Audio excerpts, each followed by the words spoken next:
Testing, testing. Can you hear me? And if so, Flashburn, you are correct.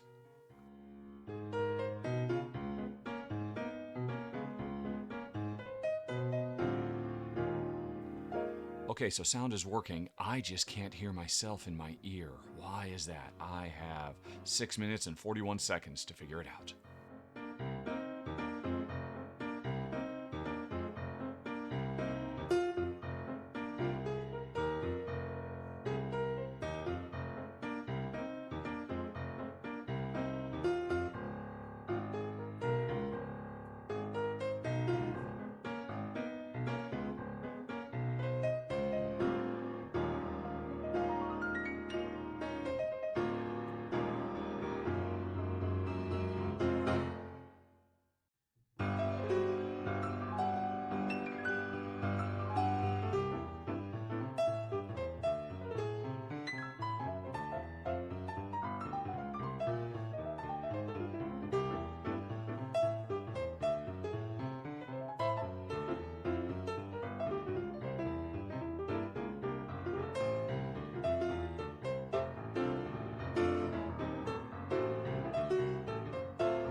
Hey everybody, how are you doing? Now that I turned my microphone on, can you see me? Can you hear me? How's everybody doing today? I'm running into technical issues right out of the gate because I might as well just take this out of my ear. It's just stopped working for no reason. What have I done now? Over the last year, probably over 100 live streams, and then this morning, for no reason, nothing has changed. The OBS is just not outputting any kind of monitorable sound.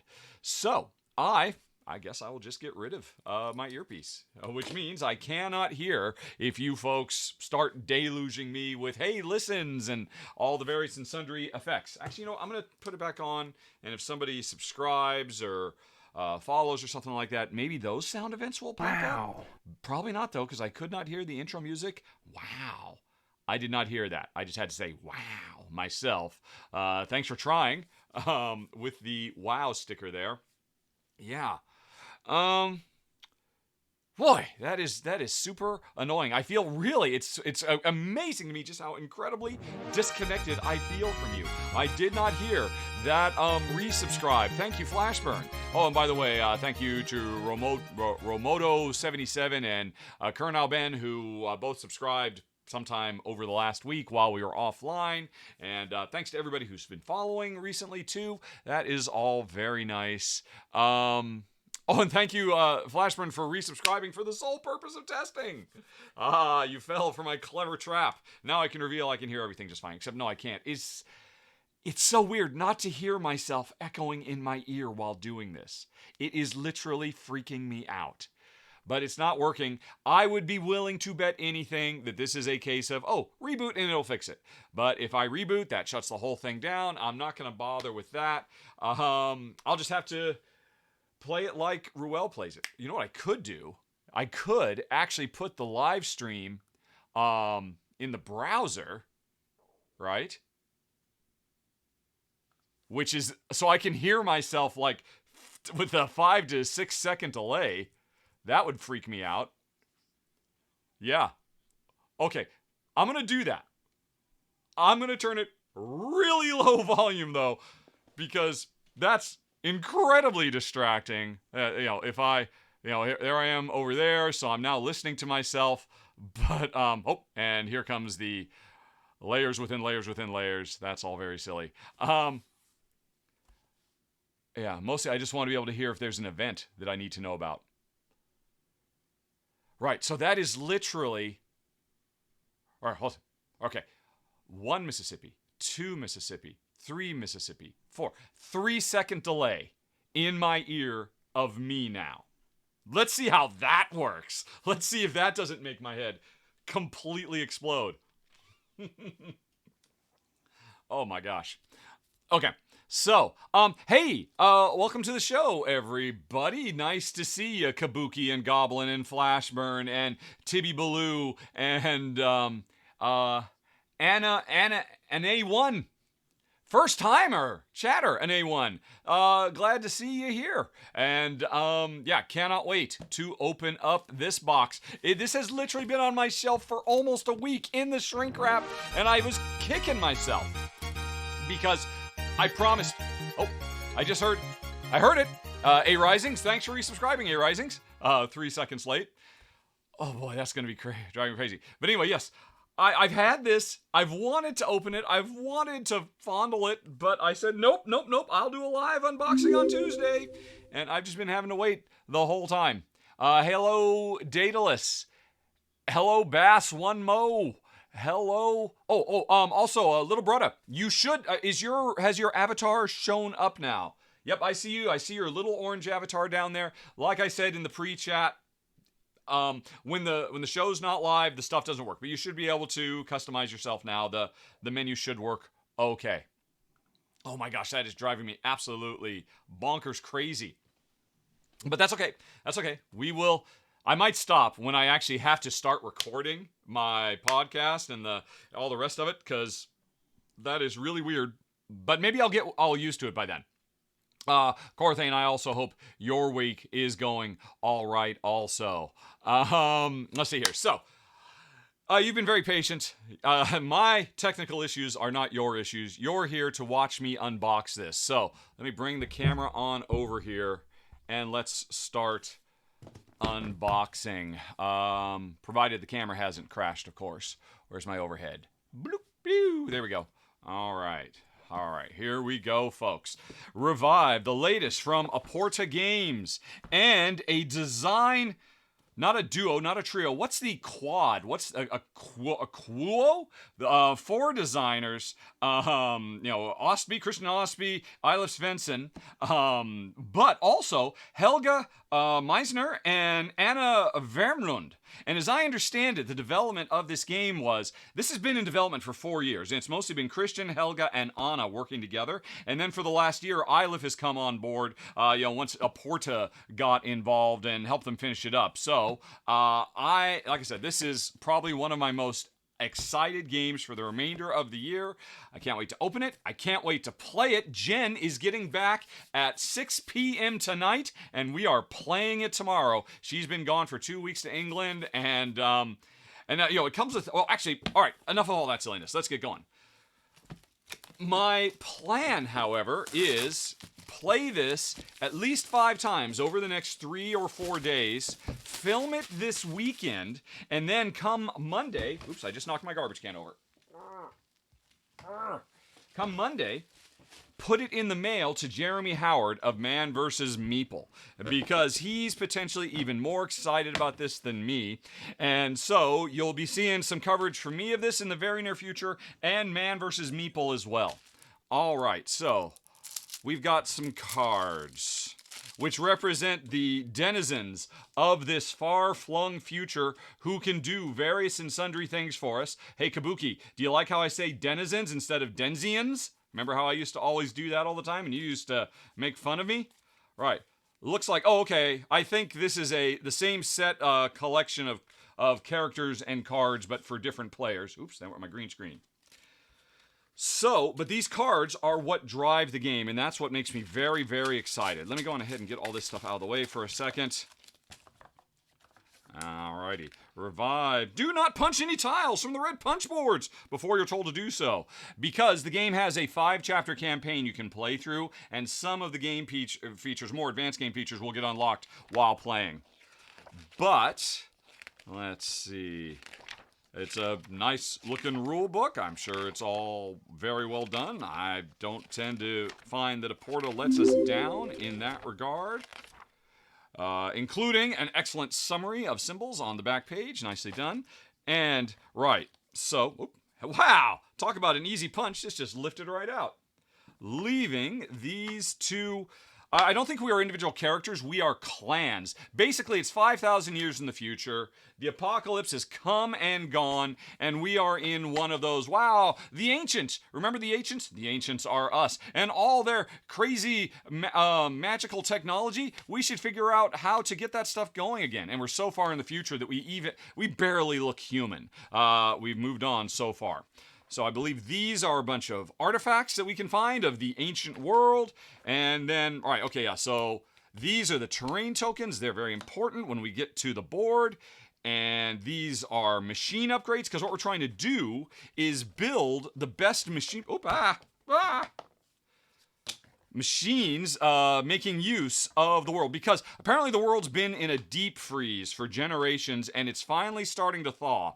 And so we are setting out into the world to find all these old artifacts and use them for our purposes to rebuild society.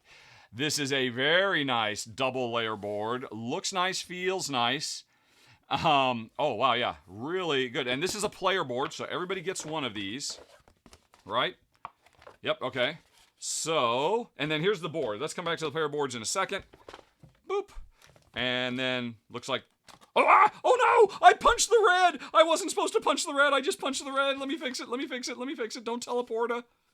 Don't tell Elga. Don't tell Helga. Anna and Helga and Christian and Eilif that I punched the reds before I was supposed to. So apparently we will unlock more characters as we go. All right, so here's the board. Well, here's the box art, which is absolutely lovely. The life reviving after the long, cold winter of humanity. So, as I understand it, from what I've seen so far, the main board, here's where we are. We've been, I guess, underground in this chasm all this time. And so as part of setup, the board is completely covered with all of these tiles. And then there's these randomly selected tiles. They're all face down, so we don't know what's waiting for us out there. So you have to imagine, the entire world is completely frozen. And over the course of the game, we are going out and expanding and...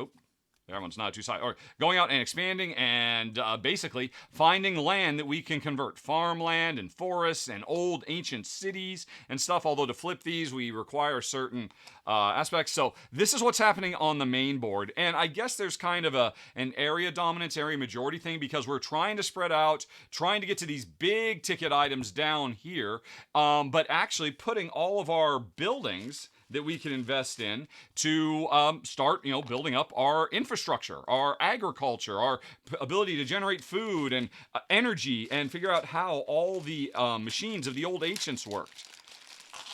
And here's the different buildings we can build. All right, so that's a type of building right there. And then that's another type of building right there. Or is that a building or is that a person? I think that might be a worker.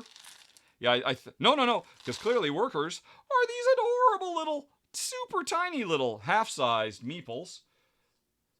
All right, so we've got some different wooden pieces in the different player colors as we spread out across the board. Right, we are collecting energy, and okay, I think the main thing now to talk about, because this is where the game gets really cool. I mean, that's all the main board, but the action is on your home board. So let's get one of these out. Be gone, all of you stuff. Oh, but I don't want to lose any of the stuff. Be very, very careful. All right, all that stuff off to the side. So the main board. In fact, let me see. Do I have a zoom at the ready? Zoom in. Or how about this one? Nope. How about... there we go. Okay, so this is your player board. And as part of setup, I believe what happens is... we have these little markers, and there are 3 different tracks. There's the tracks that has to do with that have to do with all the terrain that we are building out in the world, or that we're building on. All these different colors. I think these 3 colors match these colors, if I recall correctly. So the more we invest in the mountains, the more we start working our way up this mountain track. And hey, once I've made it here, I've unlocked whatever special power is plugged in there. And somewhere in all these punch boards, yeah, there are different powers plugged in to the different areas, right? So if I'm working my way up forests, hooray! Where do I start? Hey, I unlock this, and I keep on going, and I unlock this, and I get over here, and I don't unlock this. Because this is a cool element, that to be able to unlock this, I have to have made it up to level 6 on the green forest stuff, but I also have to have made it up to level 12 on the mountain stuff to be able to get this more powerful thing, presumably this more powerful thing. Or, so if I'm kind of incentivized to, spread my advancement amongst multiple things, or to heck with that, I'll just keep on working on one and make it up even higher. But for this one, my top level 1 on the forest, I have to make it to level 6 on the grasslands or the farmlands type areas. So I really like this idea that each one, and this is basically an engine that you're building up, and as you get to more and more of these things, you unlock more and more powers you could do. So that's all very neat. Oh, and this is a little thing too. Everybody has a switch that you can, where is this like this? Does it fit like that? You can basically flip the switch and run your machine. Always kind of a nice little thing, that kind of physical. Flip the switch and then, reprime the machine to charge again. So that's nice. But all of this is still not what gets me so excited about this game. It's the action selection. Because while you're playing, you have a handful of cards. And on your turn, you can play these cards thusly to activate the bottom action, or thusly to activate the top action of your card. So each one of your cards is multi-use, but over the course of the game, you will also unlock these upgrades for your action selection slots. So because I put both of these here, this one is a green upgrade, this one is a green or gray upgrade. That means I want to play a green up here, because not only will I get to do the top action of this card, but I'll activate this one and this one as well. But I could also activate this one with a gray card if I wanted to get those resources. Or maybe I want to put them over here. Or maybe I need to play it down here where I can also unlock more powers, because if I recall correctly, I think the top ones are resource collection and the bottom ones are actions, or maybe it's vice versa. But the important thing is, eventually, after I've used these cards, they go over here into this kind of discard pile, and later on, I'll get them back, but it's a very, very slow drip feed that these will come back to me. That eventually, these will go into a queue ready to come back to me, and then they will come back later on. So you have like this really immediate thing of, hey, I've got these multi-use cards that can become more complex in their multi-useness the more I upgrade my player board, and then I've got this slow burn return to my hand. And then, of course, everybody's got a whole bunch of these that represent the different characters of our future faction. This is all very, very cool. This action selection system with this wide variety of cards, it seems to do a bunch of different stuff. Oh, looks like we've got objective cards in here, I'm assuming. And yeah, it's different combinations of actions and resources, and it's always a tricky thing. On your turn, are you going to plug them in down here for the action? You're going to plug them up there? Where have you built your upgrades? And then at the same time, you're also making long-term investments, because as you explore more of the upper world and build more of your buildings on the different types of areas, you start working your way up to make your core engine that you run more smooth. So this is like it was made for me and Jen. A game of rebirth and regrowth and renewal, as opposed to fighting or stealing or destroying or, sure, I guess it, comes from a sad place because, well, yeah, the world was destroyed, but being able to rebuild, revive the world through really, really fun, interesting Euro-style action selection mechanisms makes me very, very happy indeed. Oh, right. And, right, if I recall correctly, the energy and the food and whatnot, they have different functions as well. There's a bunch of extra stuff. I've only briefly looked into the game.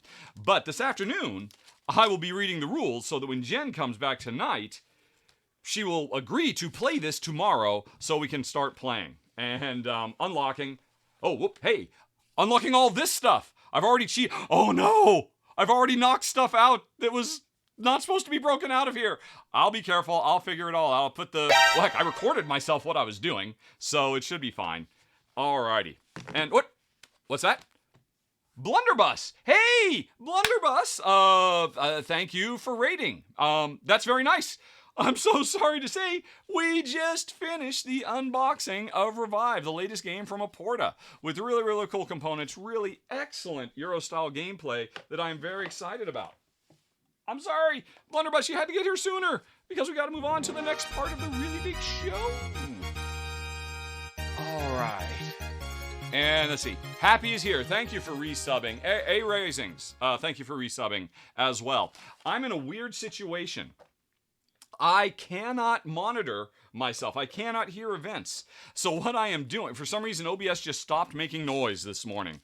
And I didn't find out until I went live, and then it was too late to fix it. So what I'm doing is, I've got the Twitch live stream in a browser open, so I am hearing everything happen 3 seconds after it happens. So I'm constantly hearing myself over-talking myself in my ear, specifically so that I can hear the events when people show up and whatnot. Right. Oh, and then it comes with a whole bunch of plastic bags. Always appreciate it. Although, I have a lifetime supply of these. Don't you folks too? All right. I've literally got boxes. I've got a box in here. I've got a big pile right there. I've got a box out there. I've got a pile on our main game table. So many baggies. I am ready to store anything. All right. Cool. All right. Out of the way, camera. We are done with you. Okay, folks. Job 1 is done. We have finished unboxing Revive. If you are a Patreon backer or a member on... No, if you're a Patreon backer, you'll be able to see a run-through of it early next week once it goes up.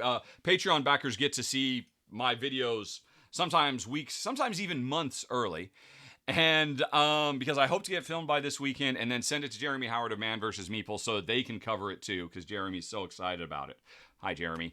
It looks awesome. Helga and Anna and Christian and Eilif. I know it must be driving you nuts that the first copy that came off the production line came to me instead of you. That wasn't right. You should have been able to hold it and touch it. But all the components feel really nice. That the punching stuff was smooth as silk. It looks great. Cannot wait to play it tomorrow after Jen gets home. Okay. So, let's just take a quick looky-loo and see if anything has come up in the chat. Oh, I did not start out by launching feature.chat. If there is something, I won't be able to put it on screen. Let me get that loaded up. My dashboard. Here we go. Excellent unboxing. Thank you. Thank you very much. Is that Helga and Anna? Or is that a signature? Well, thank you very much. Thank you for the game. And congratulations. I mean, it must have been such a long labor of love. Christian sent me an early pre-release of your designer diary, so I read that the other night. And I mean, all the love and attention you poured into it, I think it paid off. It looks wonderful. I cannot wait to play it. Oh, Christian is here too. Geez Louise. Well, hello, Christian. I know you've said in the past we need to meet. This is what we'll have to do. It's nice to meet you, Christian. I'm sorry I will not be at Essen Spiel this year, or probably next year, or the year after that. Probably not until Jen and I move back to Europe, which will eventually happen. But probably not for a while. But nice to meet you. Congratulations. Actually, it's interesting, Jeremy, I was talking with him this morning, and he was like, okay, do you have it? Are you going to send it? I explained I was going to play it the next few days, finish the campaign, record this weekend, and send it. He said, I want it overnight expressed. I will pay to have it overnight expressed to me, because he cannot wait, because he needs it quick, because he's doing his epic 3-hour-long drive he has to do to make it to the Man vs. Meeple offices, so that all of them will be able to play it and cover the game more, which is great. I mean, Man vs. Meeple is a great channel full of great people, so I am happy to try to make that happen. So, okay, and that ends the Revive section of the show, everybody. Don Gilstrap, you call your baggy collection. What do you do with them? Do you just throw them away? Do you have some means to... I mean, they're not really recyclable, are they? I feel duty-bound, obligated to keep them all.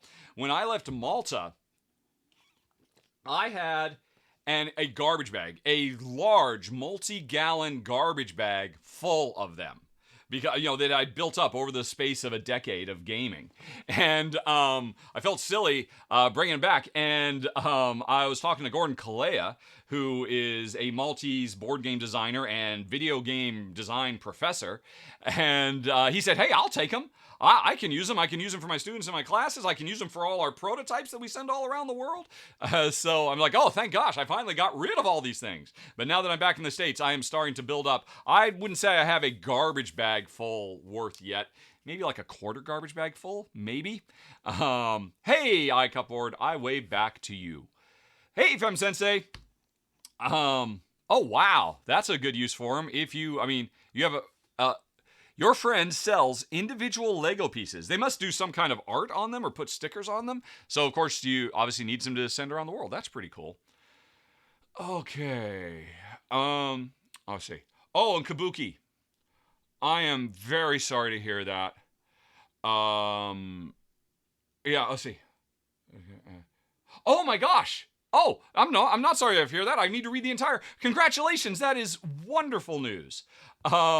Which I hope you don't mind me putting on screen, since you just did put in the chat that your mama diagnosed with cancer, but that it hasn't spread. That is fantastic. Congratulations to you and your mom. I hope you get many, many more years with her. That is good news. Okay, folks. So I have 3 things to do today. Unbox Revive, which has been done. Then I've got to record my monthly Rahdo Talks Through podcast, where I've got this long list of questions that have been submitted to questions@rahdo.com, and I've pulled out all the game and Rahdo Runs Through channel related ones. I'm going to go through all of those, and basically I'm just going to be acting as if I'm recording the podcast. I'm going to pretend you folks aren't here. This is the way I used to do it. It's just nowadays I record my podcast like I always have. I just stream myself recording it, so folks can... So if any questions come up that you might want to add, like maybe as a follow-on to, well, why does he say that? What about this, that, or the other? The best way to make sure I don't miss your questions, because I'll be honest, I'm a terrible streamer. I have an incredibly difficult time following that chat window over there. It's not even going that fast. I should be able to handle it, but it's just I have a certain aptitude for multitasking, but not in this regard. Once I start talking, it's hard for me to stop unless somebody else is actually talking to me. And even then, it's hard for me to stop. I have a really rude tendency to talk over people. I often apologize to Ruel because, I mean, he is the patience of a saint. That, when we get going, sometimes I just won't stop talking, or I just can't wait to start talking and I'll talk over him. I know it's a bad habit. I'm always trying to break myself of it, and I apologize to anybody, my wife included, when I do it. It's just, Anyway, though. So I've got this, and it's a long list of questions because I had this big drop of questions from a longtime listener, Top, that we didn't have time to do last month. And then on top of that, a bunch of new ones came in. So I got to get to work on this. And then I've got to finally, after everything else is done, record my bi-weekly crowd sorcery show, where I talk about all the crowdfunding games that will be ending over the next couple of weeks. Now, fortunately, this week, I've only got 5 games to talk about. It's kind of a slower week, which is good, because on the flip side, I think the podcast list of questions is much longer. Whew. And yeah, this is still just really throwing me for a loop, but I think things are working okay. The important thing is, you folks can see and hear me. If I can just ignore myself and listen for the sound effects, if something goes wrong, I will hear you hit me with the "Hey, listen" sticker, so I'll know to stop and try to fix what's going on. Otherwise, oh no, you missed the entire unboxing. Okay, hold on a second. Whoop, hold on. Overhead. I'm sure a bunch of people missed it. It's a big mess. Here's the here's part of your player board. These look awesome. They slot into your actual player board, which are these very, very cool dual layer things, and you mark whichever faction in 5,000 years in the future is trying to rebuild humanity. These are dual layer. The thing's slotted really nice. This is your engine you're building, and this is a place where you get to flip a switch and run your engine. The main portion of what makes the game so fun is the you have a handful of cards. You slide them under here to activate the bottom of the card, or you slide them under here to activate the top of the card. So they're multi-use cards, and you got a bunch of them in your hand, but you can upgrade these spaces too with different upgrade tiles that have specific colors on them. And so if you put green upgrade slots here, you don't want to play a yellow card up here, you want to play a green card up here to activate these extra green bonuses. And then there's the main player board, which I'm not going to get all the way back out, but that has to do with the world is thawing after a generations-long freeze, and so the world starts covered with these, but you spend resources to flip them over, and then you can start building buildings, and that's how you invest in your long-term engine. So there's a lot of interdependencies between everything, and there we go. Not quite an unboxing, but at least a very quick introduction. Hopefully that helped, Magigua 82. Okay. You're welcome. No problem. Okay. Now, we are going to first battle to the death, or at least the subscribers are, and then we will start the podcast. So, let me see. Okay, that's interesting. So this is... It's one of the... I'm sorry, I assume this is Anne, one of the designers, said it's a pre-production copy sent directly from the manufacturer. So does that mean it does not have... Oh, but it does... I'm not going to... Let's see, hold on a second. I don't understand how that works, because I always assume that when it has the UPC code on it, doesn't that mean this is actually a retail edition of the game, Anne? I'm not quite sure how that works. I'm actually genuinely curious. Not that I'm planning on reselling this. I'm planning on sending it on to Jeremy, and then after Jeremy's done, I'm planning on getting it back to me because based on what I imagine it's going to be, I love it already. Let's see here. All right.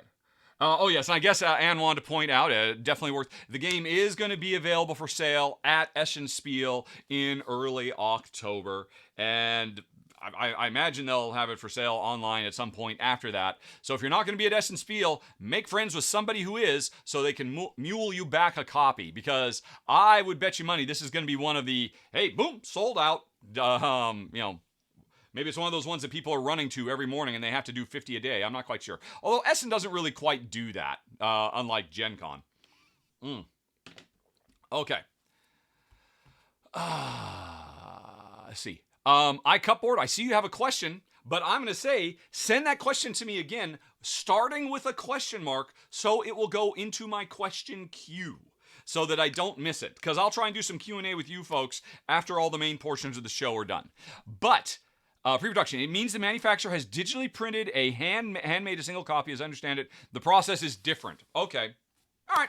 It felt 100% like a final finished product to me. All the punchboard pieces fell out really quite nice. Anyway, though. Battle time. Battle Royale. Boop. All right. Let's see here. And here comes the plane. And wait, oh no! I don't have sound for the stream avatars! No! Oh! You folks can't hear the...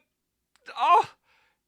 Sound is failing in every regard. Let me see if I can fix this really quick. Why aren't you? All right, we have to turn that off and then turn that back. There we go. Oh, hey! I can hear... Oh, no. I'm hearing it from 3 seconds ago. Right. Oh, I thought that fixed stuff. It didn't fix stuff. But anyway, to the battle. AG Fox, you were too big. You were taken down too fast. Feldfan backstabs Tibby Baloo. Tibby Baloo returns the favor, and Feldfan is no more. And Tibby Baloo gets wiped out by Jamie Wood. Jamie Wood makes a break for the opening. Is the only one who might grab that health pack. Oh, but he decides to have a throwdown with Furry. Corathane, in full alien regalia, grabs the health pack. And Corathane throws down with Furry while AA Risings gets a health pack. Oh my gosh, we have a 4-way. It could go anyway. But Corathane just got a health pack. Things are looking good. Plus, Corathane will just hang over in the corner and almost got another health pack. Look out. I'm sorry, I don't know how to say magic. I don't think you're going to make it. That big, gigantic sword being chased by his team. Oh, but you got the health back. Whoa! Major! Congratulations. Turning it around. Just trying to slap the alien. Furry trying to backstab the alien. And did successfully. Oh, my gosh. AA Risings, Major, and Furry.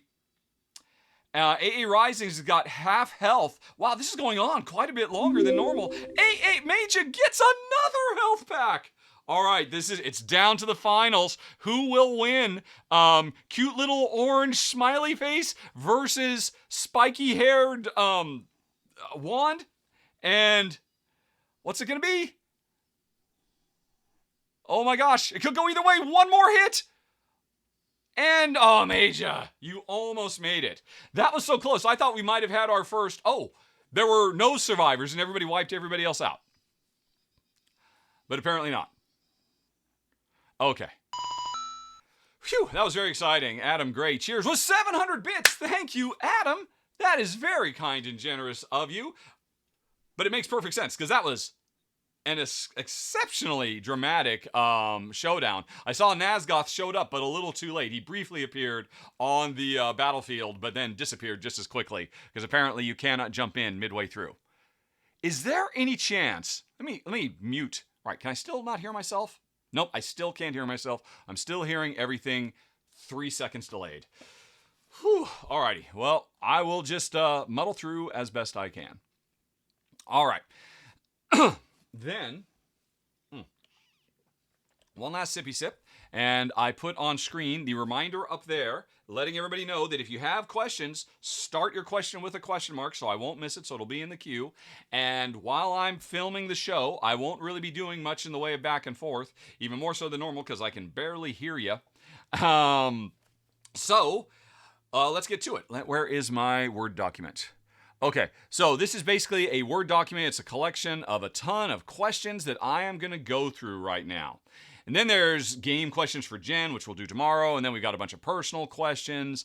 Usually people send in pictures of dogs. I'll add them down there. This is where Jen's words of wisdom will go. I have spoiler-specific questions. I'll do that at the very end of the entire thing because people don't want to have stuff spoiled. I think there's a spoiler question about, hey, tell us what you think about all the spoiler stuff in all of Pandemic Legacy. So I'm not going to record that today because that'd be very spoilery, but it'll be at the very, very end of the next podcast episode. So anybody who doesn't want to hear it won't have it thrown at them. But anyway, we've got all of these questions to go through. My goodness. And I'm sorry, Adam, you missed the unboxing. And then you missed the bonus unboxing I did for latecomers, but you were a little too late. Now, here's an interesting thing, folks. People say, oh, the thing that, I know Kabuki Kid says, the thing that sucks about Twitch is you can't rewind while the stream is live. You kind of can. Adam, if you don't mind, missing, the beginning of the chat, if you're on twitch.com/Rahdo talks to, you can actually go to videos, and you will see this video as my most recent video on demand. Hold on a second. Let me show you that. As I think I can do that. All right, hold on. If I come back to my browser view, if you go, right, so here we are live. But if you just click on me and then you go to videos, see, you would think that if you clicked on this, you would think, oh, I'm just going to get to see the live show that's going on right now. But no, what you'll see is everything that has happened, you'll see the first 43 minutes of this show that happened up until the moment you started. So you're actually watching at any given time. You can, if you, what did he say? This is a way you can go back and say, well, let me just hear what he said, right? And so you can just jump right. But that means you're missing the live stream. Interesting, though, I think, or it also means you're missing the live chat. You'll see the chat where it was at that moment. But anyway, so if you want to see the unboxing, you don't have to wait. But anyway, let me just go back to the actual live stream because I need to hear this in my ear. Wait a minute. Is that right? Okay, yeah. Yes. Okay, so that's fine. Yeah. Back to my talking head. Why was that? Oh, I clicked the wrong browser. I clicked that one when I should have clicked that one. The one where the thing actually fit on the page. I'm a dummy. Sound hasn't worked yet, is it? If I turn sound off, nope, I still don't hear myself. I still have to do this 3-second delay thing. All right. Whew. Okay. Here we go. You don't need to see all of that business. You need to see that business. One last sip. And then the podcast. Rahdo talks through episode 80 something or other. What is it? How many episodes have we done? Let's see. If I go to rtt.rahdo.com, Rahdo talks through. This is going to be episode 87 of the podcast. Which means I've been doing this for over 7 years, which is just absolutely insane to me that I've been doing this every month with Jen for so long. But anyway, that's neither here nor there. Everything seems fine. I've got this if I need it. So we are ready. Let me put the warnings up on the top of the screen. So here we go, folks. Okay, everybody, let's get to those game questions, starting with Chuck, who wonders, why do you feel the need to change the rankings on your games because of rules changes in later editions? Shouldn't the game stand on its own based on the original rules of the game? Agricola is a finished game. Why change its ranking based on the revised edition? Did the original Seven Wonders ever actually change its rules until the reprint? If not, shouldn't it stand as the rules were printed? What Chuck is asking about is a follow-on to a question from last month, where it was pointed out to me that maybe the official Agricola first edition rules that I had been using for a long time for the opening player draft had changed. Because I've talked about this in the past. Jen and I do a very specific version, a non-traditional draft whenever we start playing a game of Agricola. And somebody said, I've never heard of that. You're the only person who does it. Okay, I gotta, hold on a second. And sorry about that, folks. Just adjusting some equipment. So I've never heard anybody do it, and I've got the revised edition. I don't see anything about it. And I thought, oh no. One of the reasons I love the game so much is because of the way this draft works. It was a variant in the original rules. Now, after that episode aired, Jennifer, I'm sorry, Jennifer, I don't know your whole name. I know it's Schlichtburn or something like that. I will refer to Jennifer as the gaming pioneer, which is what she is. She actually contacted me directly and said, no, don't worry. Your official draft rules, your draft rules are still official. They are in the revised edition. She pointed out what page they're on. I'm like, phew, that means I don't have to change my rating. Which gets back to Chuck. Why do I change my rating? Here's the deal, Chuck. A lot of people, for better or for worse, use my ratings as a metric for deciding whether they might be interested in a game. And if those Agricola rules had changed, and yet I was rating Agricola based on rules that were no longer valid, because years from now, no one can buy the version of Agricola, the first edition. People will only be able to buy the revised or the revised or whatever. And so I feel it is essential that I keep my ratings up to date based on the actual current state of the game that people can go out and buy right now. Not some game I bought 10 years ago, because that's a meaningless distinction for folks. And like, I'm the best example of this by far, you mentioned it, is Seven Wonders. Seven Wonders, its revised edition, radically changed the game by eliminating the long-standing two-player variant, which I love. One of the reasons Seven Wonders made my top 10 games of all time was because of the amazing two-player free city rules that Jen and I both think is phenomenal. It's the best way to play Seven Wonders. But the publisher, Repro, said, hey, we're killing that. It's officially no longer part of our game. And if you go out and buy Seven Wonders now, there is no reference to that. And so I feel I need to keep my list up to date with what people can actually buy in the market. I know, Chuck, if you are writing a question to me, that probably clues me into the fact that you're a hardcore board game geek aficionado. And you are aware and appreciate that, oh yeah, there's different versions, and Rahdo's probably talking about the first edition instead of the revised edition and all that. But casual people who might just look and say, hey, what's Rahdo's top 10 favorite games? And they say, oh, Seven Wonders, that's really great. I know Rahdo's really known for his two-player stuff. They go out and buy Seven Wonders and like, what the heck? There's no two-player. It's a three-player minimum game. I don't understand. That's why I feel honor bound almost to, because my rankings list, which anybody can find at ranked.rahdo.com or games.rahdo.com or top.rahdo.com. There's 3 different versions of it. I keep them up to date with the state of the rules as they exist today, not the way they existed a decade ago. Right. And then Chuck continued, changing my Carpe Diem ranking made sense because they changed the released rules. But we still play with the original rules anyway. Yeah, I mean, that's another one. I knocked because the publisher made Carpe Diem, in my opinion, significantly worse. And so I knocked it down because you can't get that. I mean, the weird thing about Carpe Diem is it was a stealth change. They didn't say, hey, look, here's our new revised edition with revised rules. They just said, oh, our second print run, we just changed the rules and we won't even tell anybody. But I knew, and I'm like, okay, this game does not deserve to be in my top 50 anymore because the game is nowhere near as good as it was if people buy that game years from now. So that's why I do it, Chuck. Hopefully that makes sense. Okay, Daniel wonders, 1, do I have any interest in Oathsworn?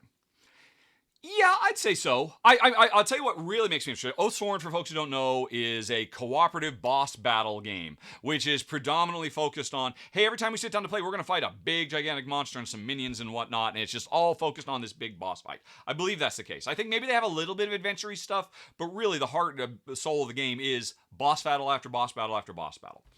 What I am attracted by is the fact, like many cooperative games, Oathsworn has a deck of events, and many games will say, hey, at the beginning of every round, draw a new event card and see what happens and now respond. The fact that Oathsworn throws that out the window and does a brilliant thing, which is, hey, at the beginning of a round, draw an event card. That's what's going to happen the following round. Meanwhile, now you have to deal with the event card that was drawn last round.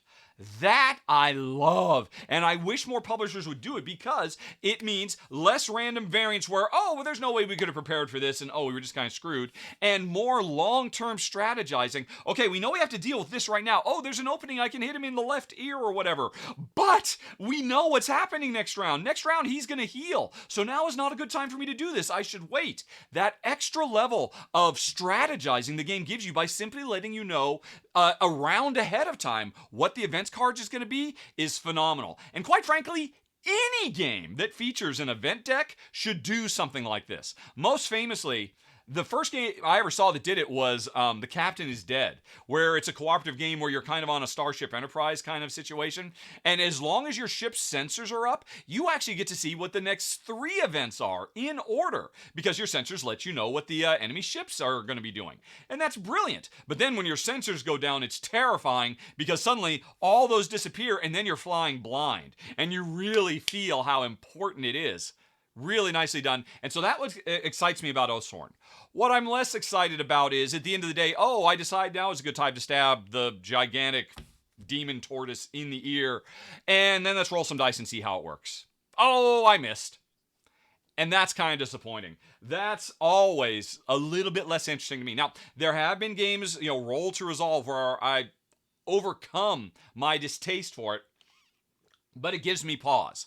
But you're in luck, Daniel, because Shay should be covering Oathsworn. We're waiting for a review copy to come our way. Originally, we were hoping it would get covered this month, but his review copy hasn't shown up yet. So it'll probably be next month that Shay will be doing a run through, and then I'll be able to find out then I will know if I truly have interest, because Shay does just as good a job as run throughs as me. Honestly, he does a better job because he still articulates all the thought process of every move, but he makes a lot less goofs than me. Plus, I love his left brain, right brain thing that he does. So, an Oathsworn run-through is coming soon, and I'd be able to more effectively answer your question after seeing that. Daniel Lynn has a second question. Any news on the 4X co-op game front that we are both eagerly awaiting, if I remember correctly? Smiley face. Daniel, I assume you're talking about Plunderous. No news on that front, I'm afraid to say. My friend, who is the designer of it, and I've helped him with some design elements. At one point we talked about I'd put in so many hours that maybe I should get a co-design credit because I'd really shaped a lot of the content. But oh man, the game has changed so much. He did a run through for it 2 years ago, I think. And it didn't really take off because he launched it at a really bad time. And against some very, very popular games. He took it back, and retooling, trying to address everything. But this was not one of those quick, let's just take it off the market, make a couple of changes and put it up 6 months. He really, very seriously took all the feedback he got. And so he is really working hard to make sure that when the game does launch, it will, deliver on everything everybody wanted. One thing that's making it take so long is so the changes that were made required new art, new graphic design, so that is taking a while. I keep telling him, just put prototype stuff up, it's okay, but he's a perfectionist. He doesn't want to put it up till you can see exactly what the game is going to look like. So it is still taking time, but I can tell you, all the new stuff that's been put in, an entire expansion has been developed, and in the meantime, the co-op game has gotten even better than it was when I talked about it 2 years ago. So, he is very serious about this. He wants to make sure everything is perfect. So he is definitely a measure 10 times and cut once sort of fella. Right. Okay. Next up, Donna is back saying, checking in to find out about the merch with Gelato and Etsy. This has been an ongoing series of questions from Donna for a few months, because a couple months ago, Donna pointed out that the outlet that I did Rahdo t-shirts with, there was some question as to whether they would sell your data and you'd end up getting spam mail, and I didn't want that to happen, so I left that. And it's taken me a little while, but when Donna asked last month, I said, give me one more month, Donna, and I do have it up and running now. If you go, Donna, now to merch.rahdo.com, I will do that right now. If you go to merch.rahdo.com, you actually end up going to my wife Jennifer Ham's Etsy glass store. Where you can buy cute little glass meeples and Witwad and Scullies, and you can buy jewelry and all kinds of stuff. And so we are now selling a Rahdo Runs Through t-shirt and a Gamer Glass t-shirt through this. A few people have used it successfully. Right now it says 4 people have it in their basket, so 4 people are thinking about buying one of these shirts.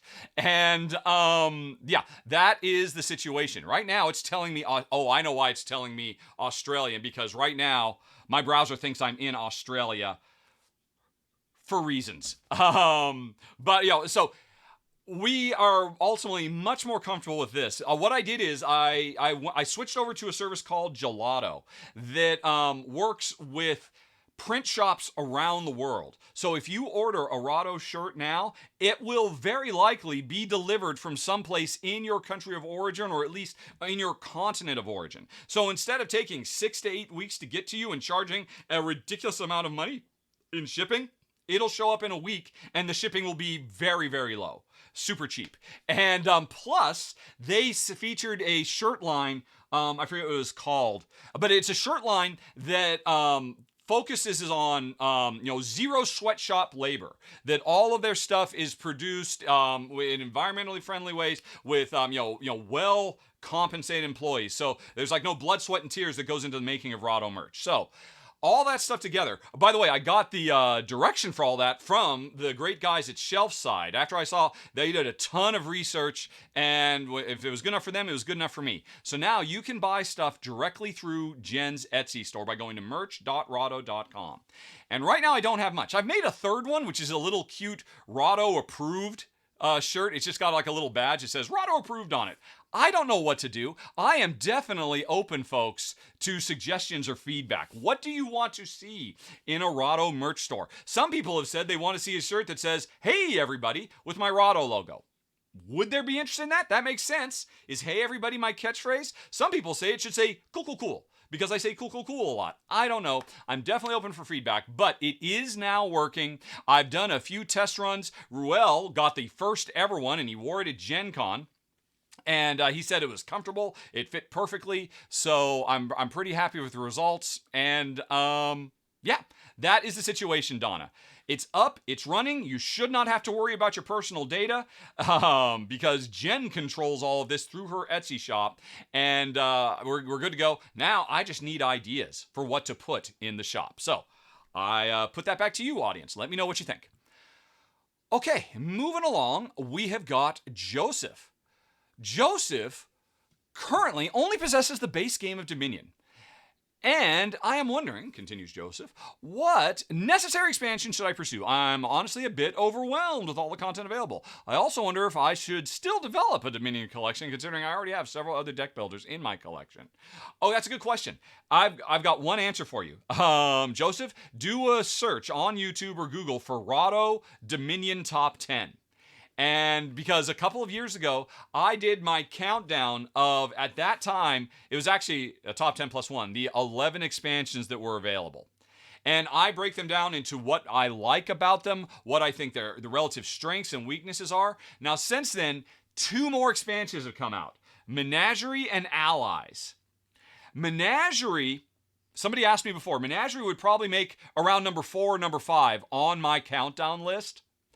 I have not played Allies yet, so I can't speak to that. But like I said, you'll find out about 90% of all your options if you do a search for Rahdo Dominion Top 10. I'm really proud of that video. I spent a lot of time on it, really dug deep, and I tried to do more than just the current level. Oh, here's what this one does, and I like this one. I really talked, well, how does this change the game? Why do I like it? Why do I not like it? That kind of stuff. So hopefully, Joseph, that will help. And help you decide, too, if you want to actually go down the rabbit hole of Dominion stuff when there are so many other deck builders out there as well. Totally valid concern. Okay, then Joseph continues, I'd also like to congratulate you on expanding the Rahdoverse so well. All the contributors are fantastic. I was wondering, what qualifications do you have for a potential contributor? That's a good question. I kind of don't have any. I'll be honest, Joseph, between me and you and the thousands of people who will listen to or watch this podcast ultimately, the reason there are contributors on the channel, it was always something in the back of my mind that I thought maybe I would do someday.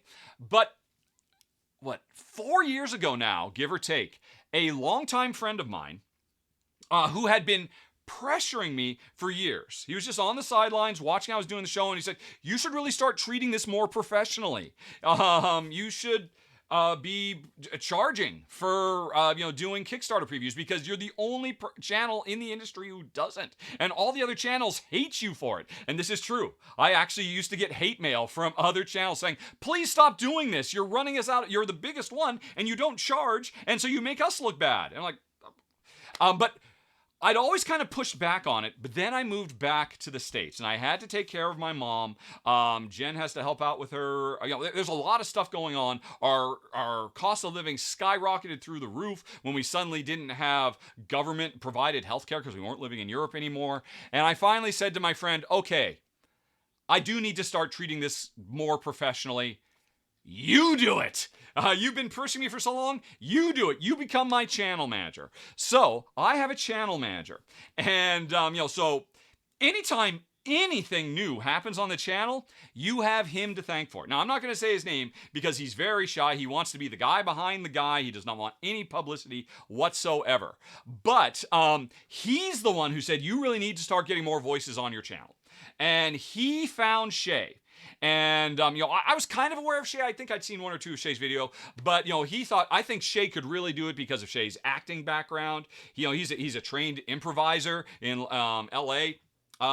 Because not anybody can do run-throughs the way I do them, where it's less about just, hey, let's just recite what the rules are. Let's actually demonstrate what it feels like to play. Let's break down our inner monologues as we play, which requires a lot of spontaneous, on-the-fly response while keeping a constant pattern going. And so he suggested Shay. Shay did a test. The first test was okay. The second test was great. And that was the first step. So my friend, my channel manager, to answer your question, Joseph, his main qualification is, one, has this person demonstrated through the work they've already done the potential to be able to hang with a Rahdo runs-through approach, which is all about spontaneous, contemporary, spur-of-the-moment, train of consciousness presentation style. Not everybody can do that. A lot of people, when put in that situation, need a script, to follow or something like that. And then the other thing, he doesn't want anybody to come on the channel who hasn't been working hard on their own media content for at least a year to prove that they've got the staying power. So there have been a few people who've never done anything said, Rahdo, can I send in a submission tape? I'd really like to. And his answer is always, well, yeah, run a YouTube channel or a TikTok channel or a Facebook live stream or a Twitch or whatever it is. Run that for a year, then come back and we'll take a look. So since then, I've been a little involved. He and I now kind of scout for people. Like he brought Shay and he brought Kimberly. I brought in Amy and Maggie, and I brought in Ruel. He brought in Ryan. He brought in Grant. Although with Grant, it was interesting. He figured, you know what? We've got enough people who can do run-throughs now. We need to do new things on the channel. The channel has to evolve or die. He's a big evolve or die kind of guy. And so, you saw this month the first ever episode of Grant's Greatest Games. And I loved it. Oh my God, he did such a fantastic job. You'll see him going every month now. So, there's definitely potential, but my friend's number or the channel manager's considerations, have you been doing it for at least a year? Do you have a body of work to show that you're going to stick with it? And do you have that kind of spontaneous quality where you can just off the top of your head be engaging to an audience? So those are really the main factors. Okay. Next up, we have Lance. Lance says, I am really interested in how you talk about publishers needing to talk about what is special about their games. I'm definitely curious about your thought process on the subject. Would you be willing to go through a few random games and give the description you would use if you were a publisher? Preferably older games. I haven't played a ton of new games in the past few years. Feel free to just mention random games or use the top 5 or 10 on Board Game Geek. That is an interesting thought exercise, Lance. And you're right, it is certainly something that I rant about quite a bit, especially if you're a backer of the show. In my Rahdo Rambles top 10s that I do for exclusives, oh man, I get pretty ranty sometimes. I normally try to be a cool and level-headed person in my public videos, but oh man, my ramble I just recorded last week, which was me talking about the Dice Tower Awards, the Golden Geek Awards, and the Spiel des Jahres, and how I disagreed so strongly with everything, got very ranty. But anyway. Well, you know what? There's been some examples today, right? I was just talking about Agricola. Actually, I didn't. Let's talk about Agricola. We mentioned that earlier. What makes Agricola special is not the worker placement, is not the theme of subsistence medieval farmers trying to survive. What makes Agricola special is the minor improvements and the occupation cards. Now, I'm not actually going to try to write ad copy for them, but if I were to, what I would want to focus on, what makes Agricola special and different from everything else on the market, is how at the beginning of the game, you have to make a detailed plan that will carry you through from start to finish. Agricola is the ultimate strategic worker placement game. Yes, there are still tactical choices that come up from start to finish where, I really want to go to the midwife. You blocked me from it. I need to get that extra kid right now, or whatever it might be. I can't believe you took that read. You waited too long. All that stuff is standard worker placement 101 business. It's fine, it's well implemented, but what's so special is at the beginning of the game, you find yourself with a hand of 14 cards. And you have to decide, right, with these 14 cards, how am I going to plan the growth of a generation of my farmers? At the beginning of the game, what am I going to train them in? By the end of the game, how will I be improving their life? You have to make this plan from the beginning, and to succeed against a good player, you have to find a way to make that plan come to fruition in spite of all the obstacles your opponents throw at you. That's what's special about Agricola. No other game does this in quite the same way. Terraforming Mars kind of does a similar thing, but not as much as Agricola. So that's an example. What else? Hold on a second. Let me go to my own list. Ranked.rahdo.com. Right. And let me bring it up. What would be another one? Let's see. What makes Gloomhaven special? I mean, Gloomhaven, there's a lot of things that makes it special, but if I had to pick one thing that I would focus on more than anything else that makes it stand out from the huge variety of other fantasy cooperative dungeon crawls, it is the fact that you are mercenaries in this game. And that means that even though you're working collaboratively, even though you have to cooperate to win, everybody has their own agenda. And again, this is something that creates a level of unpredictability and tension that most co-op games have to give you with a lot of random event cards and dice rolls and stuff like that.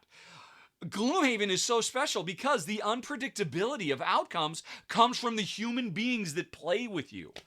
That would be one of the things I really want to play up. There's no other game on the market that truly makes you feel mercenary. Even when you're working with your teammates, you've still got your own secret objectives you have to pursue. Now, there's a lot of things. I could focus on that. I could focus on the hand management system and all that. But, I mean, that's an example off the top of my head. Troyes. What makes Troyes so special? The fact that it is a dice drafting game where I can use my own dice or I can buy your dice from you. And we both benefit from that. You end up, because I end up giving you resources, money, literally, that you could then use to buy other dice. Maybe you weren't happy with the dice you have. Maybe you wanted to buy a die from somebody else. You didn't have the money. I buy something from you. That level of interdependency and what it means is just throughout Troyes. And that's what I would focus on. Another way that comes to the fore in Troyes is at the beginning of every round, there is an event card drawn, and they build up over time. And these are disasters befalling the city of Troyes. And players, even though we're playing a competitive game, have to collaborate to remove these things. Everybody has the opportunity to throw some of their resources to solve the problems of the city. And the game kind of forces you to work with your opponents. And so that is something that's woven throughout that makes Troyes really special, really unique. Not like any other, hey, let's just push cubes around on a board and harvest resources to get victory points. Lots of games do that. Troyes does something special and different. Let's see, you said, what is, if I go to, where do I find that? No, I need to go to... browse games, all board games. What are the top 5 games on Board Game Geek? That's interesting. What makes Pandemic so special? I mean, obviously, putting aside the fact that Pandemic is special in large part because it was in the right place at the right time. It was a co-op game that came along right when the industry had no idea how badly they wanted a co-op game. It wasn't the first one, but it was the first huge breakthrough hit. But putting that aside, what would I want to highlight about Pandemic? Because there's a lot of co-op games out there, and there's a lot of games that copy the core structure of Pandemic. So why is Pandemic better than all of them? I'll tell you why. It has to do with the way it handles the event deck. Again, all games have an event. Now, this is going to be hard to articulate in a cool, sexy way. But in Pandemic, over time, event cards get drawn that make more viruses spread all over the board, and you have to fight the viruses. That's not special. Pretty much almost every co-op game has some variation on that. But every once in a while in Pandemic, you take all those cards you've seen that have been played, you shuffle them up, and then you put them back on top of the event deck. And now you've got to play through those same cards again, knowing what's coming, but not knowing what order it's coming. And if you are a high-level Pandemic player, that is how you can win at high difficulty levels. By playing the odds, knowing that Chicago is going to get hit. But there's only a 1 in 4 chance it's going to get hit. So, do we push our luck? Pandemic is a lot of things. It's a multi-use card game. Nobody talks about that. It's multi-use card. That's really special. A lot of games don't do that. But more than anything else, you're always, can we afford to let Chicago wait? Or does somebody need to get there and solve that problem now? That's what elevates it above its contemporaries. At least for me anyway. That's the kind of stuff, again, I'm not saying that's easy, but that's the kind of stuff that I look for personally. Explain to me why you're different than every other co-op game, every other worker placement game, every other dudes on a map game. So there's a few examples, Lance. Hopefully that helps. Okay, then Lance continued in a follow-up email. You can maybe tell I'm catching up on recent podcasts, but I just finished listening to Crowd Sorcery. I know you may be past getting thoughts on the name, but I think you were right from the beginning. I think the Crowd Source would work better. I could be totally wrong, but you seem like you may not be super comfortable with the name. There's also a thought that every segment doesn't have to have a special name. Just a few thoughts. I'm genuinely not trying to be negative. I love any content you do, no matter what it is called. By the way, my focus on Crowd Sorcery and doing Crowd Sorcery shows, that's that guy I mentioned earlier, the channel guy. You should really be doing a crowdsourcing report show. Everybody wants to see that. Why are you not doing that? Like, okay, I'll give it a try. So you can thank him for that show as well. I'm resistant to change. I'm an old dinosaur. But I've gotten used to it. I like it. I always liked it. I always thought it was neat. The main thing is it so seems to demand having some kind of logo, some kind of artwork. Me wearing a wizard's hat or something like that. And that's just not really my vibe. One thing I did do, there's what's it called? There's these AI art generating programs now that artists are looking at saying, oh my God, in a few years, there's no reason for artists because the program can now create art that's as good as anything an artist can do. Midjourney is one of them. I actually went on the Midjourney site on Discord, and I actually started trying to get it to generate some art for me for Wizard playing a board game, Wizard using a computer, Gandalf using a computer about board games, just to see what it would come up with so that I could get some proper art for my Crowd Sorcery show. And I got some very beautiful art, but nothing that really was quite what I was looking for. And I felt quite embarrassed doing it, so I stopped. And yet, in spite of the fact that I was embarrassed, I went on ahead and announced that here. So, long story short, if there are any artists out there that would like to make a logo, it's kind of in keeping with my regular Rahdo runs through presentation that would have something to do with Crowd Sorcery. Heck, if even it's just the Rahdo Run-ins guy that turned into a wizard, that would be great. I'm sure I could have Jen do it, but Jen's got her own thing. I don't want to, I do not want to abuse her kindness and her generosity. I want to abuse your kindness and generosity, random artists out there and graphic designers. Okay, let's see. Matthew just watched Grant's video. He's such a great add to the channel. I love his style and format, says Matthew. How did you go about adding him to your channel? I think we already answered that question. Did you see his previous videos and think, I need to bring him on board, or was he referred to you, or did you put out a call for new contributors? Was the process the same for your other contributors? You know what I think about it? No. I'm pretty sure I mentioned, hey, I love Grant. I've known Grant. Well, I haven't known Grant.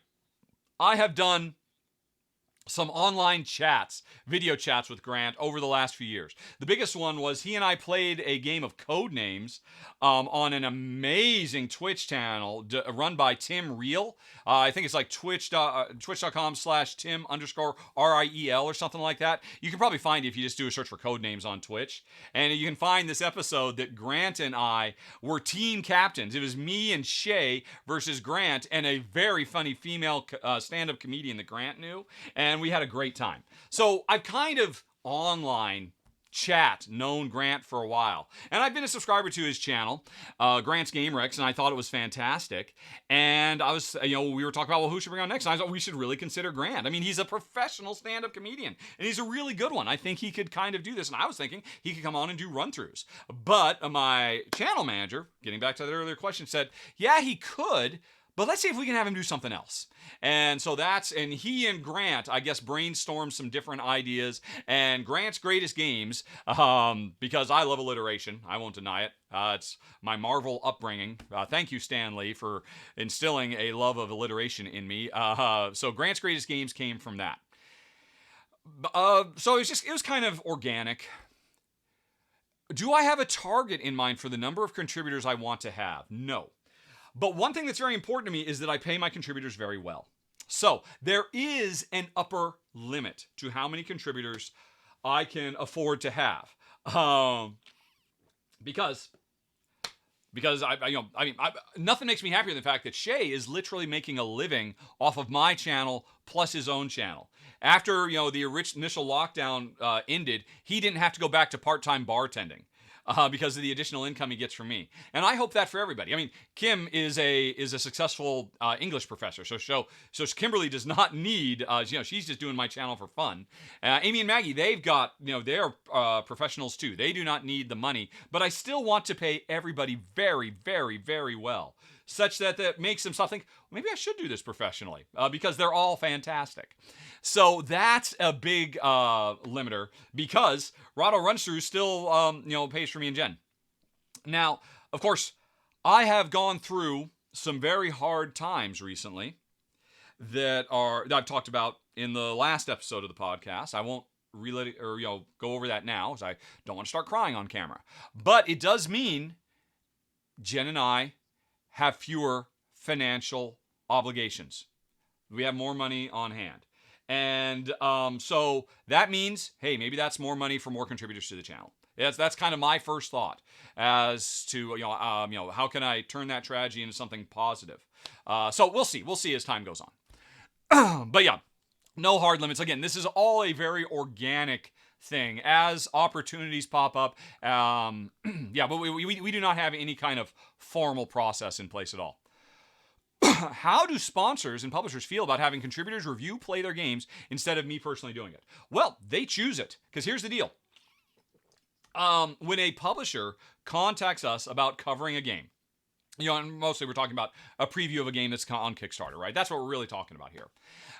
We get the rules, and the rules get sent to me and Ruel and Amy, Maggie, and Ryan, and everybody. Everybody gets a copy of the rules, and my channel manager tallies the yes or no's. And it takes a few days for everybody to read the rules, because here's the deal. One thing I instill in everybody is, please don't sign up for a game that you don't think you're going to enjoy. I don't want this channel to be a channel for ripping things apart.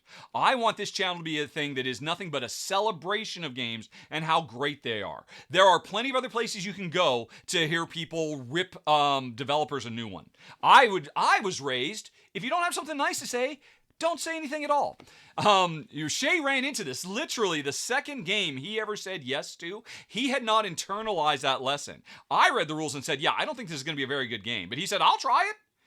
And then he tried it, realized he did not like it at all, and realized how hard it was to film a positive, excited, upbeat run-through of a game that he personally didn't believe in. And that's when we reached out to the publisher and said, hey, we're sorry, we really made a mistake. Would you like us to send this game on to some other channel, because we're not going to cover it, because we try not to be mean, but we say, here's the things we don't like about it, etc., etc. And so Shay learned, right, double, triple read the rule book. be sure you're going to enjoy this game. And I instill that in everybody, right? So that's the first step. Everybody says yes or no. Then my buddy, my channel manager, goes back to the publisher and said, well, here's the members of the channel who would sign up to cover your game. And here's the costs. And we charge more for me, quite frankly. And the only reason we charge more for me covering it is so that the publisher has a stronger incentive to go have somebody besides me covering it. Because I already cover enough as it is. Did I mention earlier, I'm very old and tired. Nothing makes me happier than the idea of, again, trying to make other people become successes, helping them build their own channels. I keep telling Kimberly and Ryan and Shay and Ruel, anytime any of your videos are up, put links to your own channel on my videos. I want to be a gateway to your channels. I want your channels to succeed. Even if it means you eventually get to the point where, Shay has had to turn down stuff for my channel because his channel is so much bigger now. And he's like, okay, I really got to focus on my own channel. And that's great. I want that to happen. So publishers decide, well, you know what? Hey, if you want me, you're going to have to pay more. And honestly, between you and me and the thousands of other people who are listening to this right now, here's the deal that publishers should recognize. And we try to explain this to them.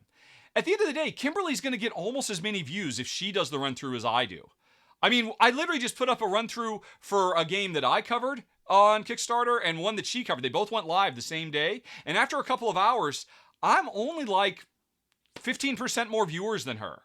And so and this is to try to reinforce the fact that if you get good at my style of run through, it doesn't matter whether it's me doing it, because Kimberly does an amazing job of bringing humor and enthusiasm and excitement. Shay is a little cooler. He's a little bit more calm and collected, but I think certain people really respond to that. And Amy and Maggie, the fact that it's the two of them, they're fantastic. Anyway, so I hope, I don't know. I have not taken a straw poll amongst publishers. There are plenty of publishers who say, nope, we only want Rahdo to do it. And we try to say, well, it's going to cost you more. And Rahdo is booked. And we've had people who will literally delay their launch a month so that I can do it instead of somebody else, so that they can pay more to have me do it. And in those cases, I feel like, that's a failure. Have Kimberly do it. Have Ruel do it. You'll be happy with the results. It'll get just as many views, but you may have noticed over the last 6 months or so, I've actually tried to change my opening pattern. I don't say, hey, everybody, today Rahdo runs through Blippity Blop. I say, hey, everybody, today on the Rahdo Runs Through show, we're taking a look at Blippity Blop. I'm trying to repurpose the name Rahdo to just to separate it from me and make it more about a style of presentation. A Rahdo run through is not like any other playthrough you'll see on any channel. And it doesn't matter who does it. That's a long-term project that we're working on. And I don't know if I've answered your question, Matthew, but there's some observations popped in my head based on the question. Okay, next up. I've mentioned in several podcasts that I'm more aware of colonialism themes and see them now as a turnoff. Full disclosure, I share your opinion. How about a game like Carnegie? The game celebrates his philanthropy, but many consider him to be one of the industrial age robber barons. While he may not be as notorious as some of his peers, his career includes instances of insider trading, war profiteering, destruction of personal and public property, anti-union violence, harsh working restrictions, monopolistic business practices. Regardless of your opinion on Carnegie specifically, what would games about robber barons be a moral turn-off to you? I will be honest, this is something I have kind of a blind spot for. I'm dimly aware. I've not done a ton of research into the history of Andrew Carnegie. I'm aware that his philanthropic works changed the world for the better. And that is not something to be dismissed out of hand. It's more than just putting his names on the wings of certain art museums and whatnot. You mentioned I don't know, I've never heard anybody say he did war profiteering, but I do remember, if I recall correctly, he offered the Philippines in modern day parlance billions of dollars to ensure that they could buy their freedom from as I think it was America trying to overtake the Philippines? If it wasn't America, it was somebody else. And he literally tried to give them the money to be able to maintain their autonomy and independence. That's a big freaking deal. I know, I mean, probably the biggest thing I've heard about. And when Shay first covered Carnegie for the channel, some people did mention, well, how do you feel about this? I mean, Carnegie's a scumbag. He's one of the great scumbags of history. And, look at all this union busting he did. And I looked into it. I actually read a bunch of articles about it. And historians do not agree on that at all. Apparently, he, by that time, all that had happened, he had completely given up running the day-to-day stuff. He wasn't in the country. Some guy was running it for him who was responsible for all that, and he and that guy literally fell out, and they both died despising each other. And people say it's because Carnegie was so pissed at him for how he ran his business instead. We'll never know. According to Carnegie's notes, he had no idea that I think the guy's name was Frisk or something like that was doing it. And Frisk said to everybody, yeah, Carnegie's an idiot. He doesn't know what needs to be done. Good thing he's gone. So, honestly, I do not have enough information.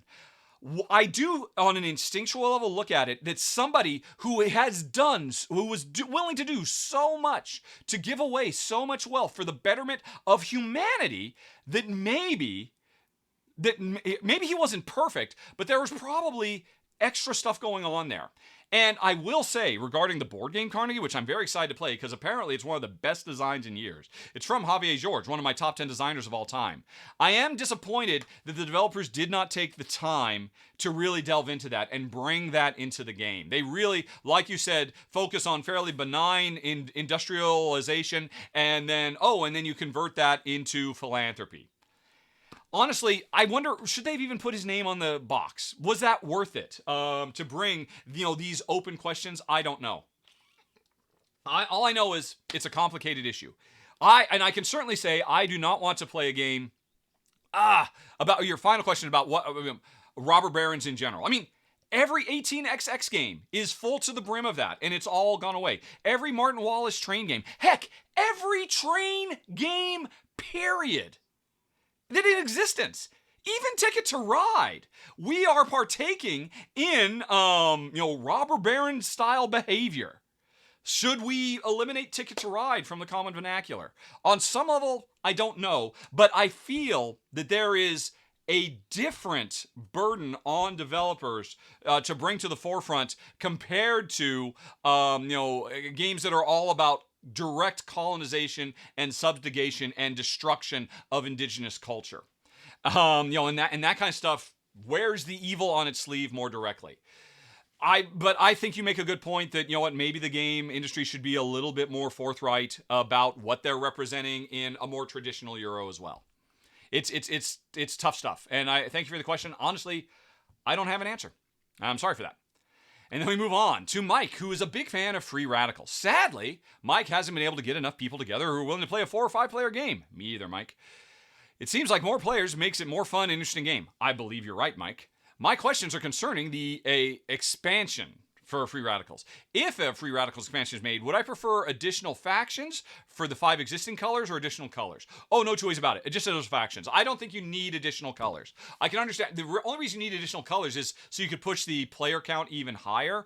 And that strikes me as such a big, challenging thing to do that I'm afraid the development would have to be focused solely on how do we make this game work at a higher player count now. And like I said, it's already hard to get that higher play count. A game where everybody is playing a completely unique game, unlike anybody else, having 2 more people around the table, that's just going to be harder to do. So no, I would be all about, hey, add more cool mini games into the potential 5 player slots we already have. Continues Mike, would I want to expand it? Oh, I guess I answered to more than 5 players, or would I want to keep it at 5? Yeah, I think I just answered that. And then what would be the top 5 new mechanisms I'd like to see in mini games? Oh my gosh. What does it have? It has a worker placement. It has a deck building. It has an adventure. It has kind of an engine building. Oh, I mean, I haven't played the game since February. Because, of course, and between then and now, I've played another 50 games. So, I'm trying to remember. Let's see. You know what, Mike? I'd be happy with anything. All 5. We ultimately did play. Oh, pick up and deliver. Pick up and deliver is the other type that they had. Right. Here's the deal. I played the pick up and deliver. It was pretty good. So, with that in mind, I say, give us a roll and move. Give us a roll and move. Done in the same way that Stefan Feld did roll and move in Merlin, where you've got 3 dice and you're rolling them and moving your piece independently, and there's a lot of really cool stuff you could do there. So why not? Talk about making it something really very entry level, and yet could still have surprising depth. They also had the domino and Tetris pieces, didn't they? They already had both of those. They had them on Kala. Geez, they did so much in Free Radicals is so amazing. Why don't more people beat feet to get it? I'll tell you why, because Tom Vassell trashed it. And he was completely wrong. Oh my God, he was so wrong. But anyways, neither here nor there. I have stuff to say. I share your enthusiasm, Mike, for Free Radicals, but that's a tough one for me to come up off the top of my head. Hopefully I gave you one really weird suggestion. All right, from Nemec. Can I talk a bit about the story and gameplay changes and details in the big box expansions for Marvel Champions? Nemec would love to hear what makes them so great. Nemec has tried to get into the game but can't enjoy it. I love the comics and I find everything very thematic and engaging, but in the end I feel like all I'm doing is spending several turns trying to build a small engine, and all it does is add +1 to this or +1 to that. I just find the actions I'm doing quite boring. Maybe I haven't played the right heroes yet, but I would love to hear you describe what's cool about the big box expansions. Honestly, if the base game didn't capture you, Nemec, I don't think anything else will. Red Skull or the Guardians of the Galaxy or Sinister Motives, the Spider-Man one, or the Mad Titan Thanos one. I mean, every single thing that's come out for it since just continues to do what that base box did so well. And at the end of the day, you have, I would say, accurately described the experience of the game. And it just didn't work for you. And I can't imagine anything's going to change that. No, honestly, Nemec, I strongly recommend you go to Board Game Geek, create a Board Game Geek account if you haven't already done it, go to the Marvel Champions, and post this question there. I guarantee you will literally, within a day, have a 3-page long thread of people who are maybe more articulate or able to identify things that the expansions do that the core game doesn't. Because to me, I don't see it. The core game continues to build. It's always coming up with cool and interesting offshoots, but at its heart, it's still doing the same basic stuff, and it's the stuff you say you don't like.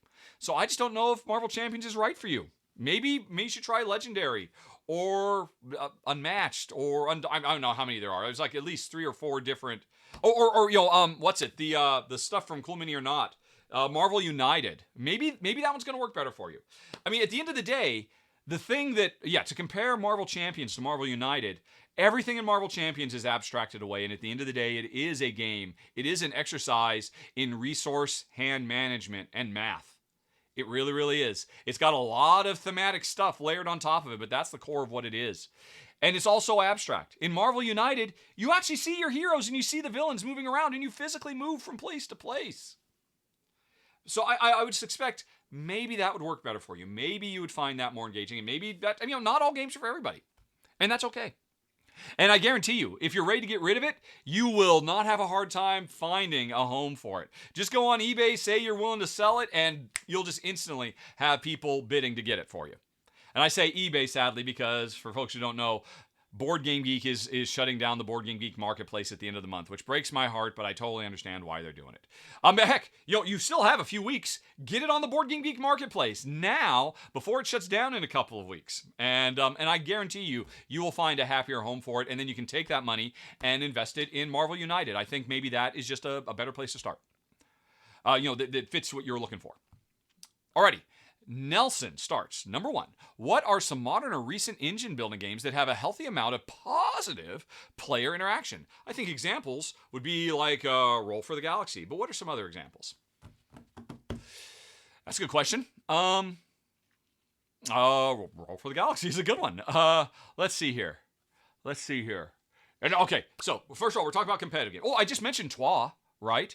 It's weird. I don't understand why people think Twa is a cutthroat, nasty game. When to me, it's, hey, we all every round, we get a bunch of dice based on where we've deployed our workers. They come in different colors to represent different things. We all roll our dice, we put them in front of us, and then we start taking turns, drafting dice and activating them. And if you want my dice, pay me money. I view that as a positive thing. To me, because you have to understand, I don't own these dice. These are dice that I can use for free. All the other ones I have to pay money to use. You've got dice in front of you can use for free, and you have to pay the money for it. So, I mean, the fact that, money is exchanging hands and I'm giving you the potential to do something you may not have been able to do yourself, I think that's great. By the same token, Seven Wonders, that is beautiful. And it's why it drives me so insane that Seven Wonders Duel threw away the collaborative, working together nature of Seven Wonders and converted it into no, I'm literally going to try to steal from you. Why did they do that? That was not necessary. Those are certainly some examples. Let's see. Let's go to my ranked.rahdo.com. Ranked.rahdo.com. And let's talk about some Mo. Okay. What else? Okay, again, ignoring, right, so I just mentioned Twa, and you mentioned Roll for the Galaxy, an excellent one. And staying away from cooperative games, which I have a lot of cooperative games, as you might imagine. Let's see here. Boy, you're right, it's not that common, is it? It really, really isn't. And that is kind of sad. You got games where I create opportunities for, you know what? Okay, this, let me look at games I've covered recently. Let me just look in the first 6 months of this year. Have we got any? So I'm just going to go to the Rahdo gameplay run-through playlist and look at the games I've covered this year and see if any have come out. All right. And again, not talking about cooperative games. Right. Oh, Come Together, which isn't out yet, but I've already done a run through for it. It'll be coming out is a game where we're all making festivals. It's a worker placement game, but you place your workers out there. They don't do their work until somebody takes the time to activate the workers. And if I send a worker to a given spot, you might want to go to that same spot as well because you're thinking, hey, pretty soon I might activate that spot, and that means you get an activation for free. It's wonderful. It's so good. I love it to pieces. Come Together is a great example of positive interaction between players. The industry needs more of that and less, oh, look, I play a card and I steal your thing or I destroy your thing. That is so tired and played out. Sky Mines, formerly Mombasa, is a game. It's a competitive game, but it's a game where players kind of collude because we aren't the actual companies. We invest in companies. So if I see that you're investing in companies, I might want to piggyback off that as well. And by me investing in the same company, so I'll get some revenue out of it. I'm helping the agenda you were trying to do. I feel like I'm kind of stretching on that. Maybe we can do, oh my gosh, Isle of Trains All Aboard is a wonderful example. This is a train game, another train game, which we know what that means. We talked about that earlier. And I cannot seem to go back. I do not want to actually look at a video of oh, for heaven's sakes. No, don't do that. Okay. All of Trains All Aboard it's an engine building game where we're building a train engine and putting train cars and trying to load stuff and deliver stuff. But so it's like a route delivery, pick up and deliver without the picking up, without the route building. And the beautiful thing about it is I build up my train. Eventually, it's multi-use cards, and I want to put my own cards into my train so I can deliver those goods and get all kinds of rewards. The thing is, if I load my own train, I get no benefits. If I take the resources I've got and load your train, you then get stuff that you can deliver for great benefits, and I get bonuses. And so the game literally bribes me to help you. It's beautiful. It's so simple and it works so nicely. I mean, I think the Kickstarter for it is long gone, but this is a game that came out 10 years ago. I covered it when it originally did. So, I mean, that's a great example. But you know what? Okay, I could keep going. There are definitely other examples. But the reality is, you know what? I just remembered. I talked about this at great length. Do a search for Rahdo non-violent interaction in games. I know that sounds provocative, but all I meant was, let me make sure that's right. Is that right? If I Google search Rahdo nonviolent interaction, will that get it to you? Yes, it does. The actual name of the video is Top 10 Nonviolent Gameplay Interaction Mechanisms. I did that back in 2015, hoping that it would open the industry's eyes up to, you don't have to just you can have us interact without having to destroy each other. And it's more fun.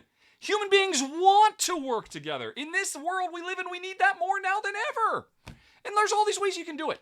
So I made a whole video about it. You can go check that out for some more ideas. Okay. Coming back to Nelson. Recent games that have unique or novel mechanisms that simulate time passing. Other than Corrosion, I got this question from listening. Oh, you want a list of that? Oh, that's hard. There are so few, which is why I'm so excited every time I see one. It's a game where time itself is a resource that you manipulate. Of course, time is something that you manipulate in every game because every game has a beginning, middle, and end. But Zulk in the Mayan calendar, of course, is the granddaddy of this. You put a worker on a board, and it's a board that rotates, and over time, the longer you leave them to work, the more they will produce for you when you eventually recover them. I love that. And Corrosion is the most recent example of taking that idea and doing cool, wonderful things with it. And there are a handful of things that have done that over the years. You know what? My suggestion, if you're looking for more of them, because I'm not going to come up with the top of my head, go to faq.rahdo.com, entry number 6. That will point you to a Board Game Geek forum where you can ask questions like this and you will get deluged with responses. Great examples that I think will help board, because off the top of my head, it's a rare thing, and it shouldn't be quite so rare, but it is. Your third question was, what games do my nieces and nephews like playing with you and Jen? What are the next few games you'd want to show them next time you guys get together or they haven't played? Well, they're both hard. I mean, what are they, 13 and 14 now, I think? For a while, they were hardcore into Magic the Gathering, and I would really like to play some Marvel Champions with them to show them why, playing a really rich and complex and inscrutably mathy, adventure game, working together instead of against each other is superior. Because they just don't believe me when I try to explain to them, you know what? It's not the greatest thing of all time. So that is definitely high on my list, but I don't know if they care about the superheroes. Or Shadowrun Crossfire. I would love to play that with them too. But they're down to play anything. For the most part, we've played just lighter.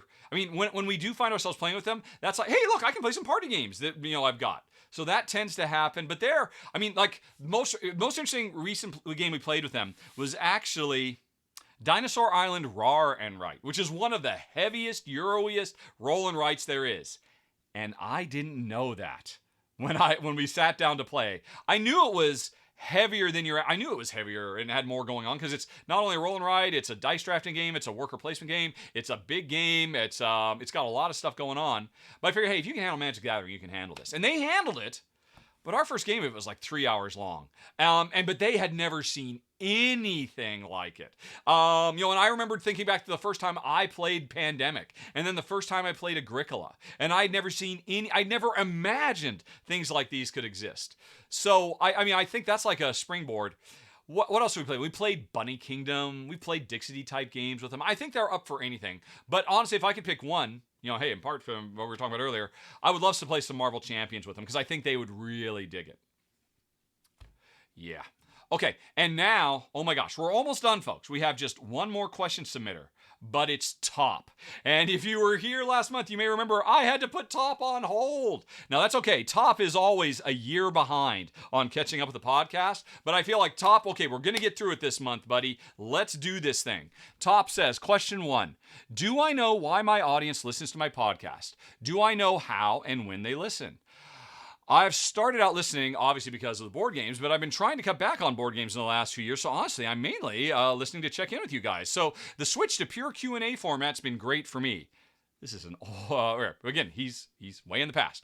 I found it interesting to listen to your philosophical and political views and a lot of the discussions you have as you work your way through issues. It's definitely made me think a lot more about serious topics we've been discussing. Yes, I recently finished your infamous episode 69 and 70. You guys have all my love and support, and I applaud you always trying to be better people. Yes, thank you for that. That was very, very tough, and I still live with that every day. I mean, I still, literally, a week doesn't go by that I don't beat myself up about episode 69. And I still, every week, wonder, I have big time imposter syndrome these days because I feel like I don't deserve the goodwill of the audience after episode 69, quite frankly, no matter how hard I try, and I will just continue to try to make up for that. But thank you for your support, Top. I don't have a good question. I know what you're really asking is, hey, what percentage of people listen to the podcast for the game stuff versus the personal stuff? The podcast system I use, Anchor.fm, which I absolutely love. It makes it so easy. One thing I guess I could complain about is it does not have a lot in the way of metrics, right? It does not tell me, hey, when do people start listening? When do people stop listening? Now, it can't because people, I mean, all it does, podcasts are weird. If you use your podcast app, you just download an MP3 and you play it locally. The service that sent that to you, they have no idea what you're going to do. Now, a few years ago, I did start putting them on YouTube, and I've never looked at this. But I wonder, I know YouTube does have a lot more detail. Now, a lot less people watch the podcast than listen to it. Like a factor of 5 or something like that. It's like 5 times the number of people listen rather than watch.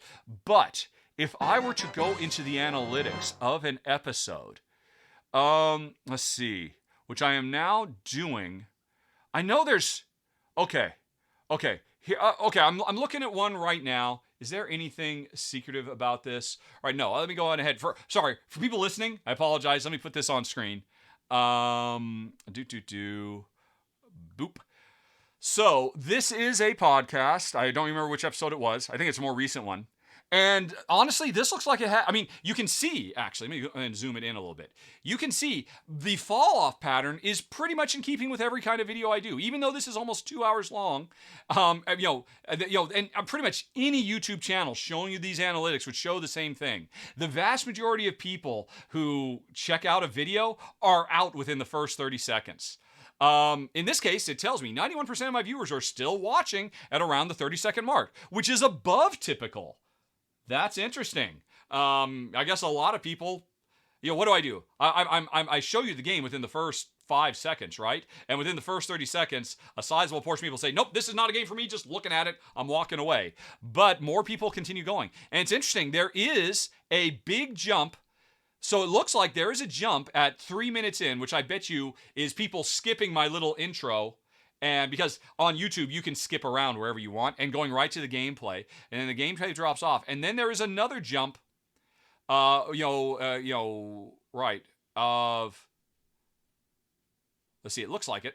Yeah, jumps from, by the end of the gameplay section, about 12% of the people who originally started listening stuck around.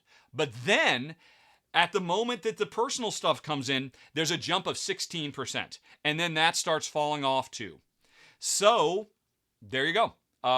That's as close as I've got. And it is no any way, shape, or form. So it shows there is some percentage. But I'd say based on that, the majority of people are not here for the personal stuff with me and Jen. They're still here for the game stuff, at least according to YouTube. Now, maybe YouTube listeners are fundamentally different beasts than podcast listeners. That I don't know. But that was some info for you, Top. Okay. Top then followed up with another email. I just got done listening to the April 2021 episode, and somebody mentioned that they help themselves fall asleep by teaching the rules to a new board game to someone in their head. Yeah, I remember somebody saying that. That they pretend, okay, I'm going to teach how to play, and that puts themselves to sleep. That reminded me of a nightmare I once had when I was trying to teach the rules of a board game. Rules of a board game. I couldn't remember the rules and kept having to refer to the rule book, and I could see the excitement drain from other people's eyes in this dream. It sounds like you're really good at teaching games. I think I am. There are people who would probably disagree, but I think I'm very good. Have I ever had a terrible experience trying to teach a game? The only one I can think of is many, many years ago, back when Jen and I lived in Malta. And if you're the person who came, people would contact us all the time. Hey, we're on vacation in Malta. We love your show. Can we come out and visit and play a game? That happened all the time. Every couple of months, somebody would want to come. And a couple times, people just showed up and said, hey, I figured out where you live from your videos. Which is why, ever since we moved back to the States, Jen has been strict, give no indication of where you are in your videos at all. All you get to see, folks, is this room where literally the windows in this room have been blacked out so no sunlight comes in. But anyway, that's neither here nor there. So people would come by all the time and we'd play games. And it was nice. There was one couple that came where the fella knew how to play the game too. And so I was trying to teach Jen and his spouse. I think it was just the four of us. And he kept interrupting. And that was hard. That was hard. I mean, I'm not used to that. Pretty much 99.9% of all my teaching is to Jen. And I was just totally unprepared for that. I tried to work it into my patter, but I've done this so long. And, Jen and I, we can complete each other's sentences. We've been married since 1991. I'm not going to do the math right now. So it is interesting, trying to modulate how I teach Jen versus teaching other people, because I know I can't make certain assumptions that I make when I'm teaching Jen something. But I think I still do pretty well. I mean, I've taught plenty of games at conventions, and I've never heard anybody on Reddit or something like afterwards say, yeah, I played a game with Rahdo. What an a-hole. He did a terrible job teaching. I've never seen that. Although, boy, there's a thread on Reddit right now that is just so full of Rahdo sucks. I don't know why I punish myself and go look at that stuff, but I should really not do that. Anyway, that's neither here nor there. So anyway, this one fella, he was and I'm sure we've all seen this, he was trying to help, and he was very enthusiastic, and obviously he had a different method for teaching than me. And to be fair, maybe he teaches his wife all the time, and the way I was teaching was fundamentally incompatible with the way he teaches. But that was a real challenge to get through. And Jen and I talked about it. Jen and I, we still talk about it years later. It was tough for both of us. But he was a nice guy. I don't blame him. I'm sure he's used to being the guy who teaches. But anyway, do I dream about board games? Top then asks. Anything interesting? Interestingly, yes.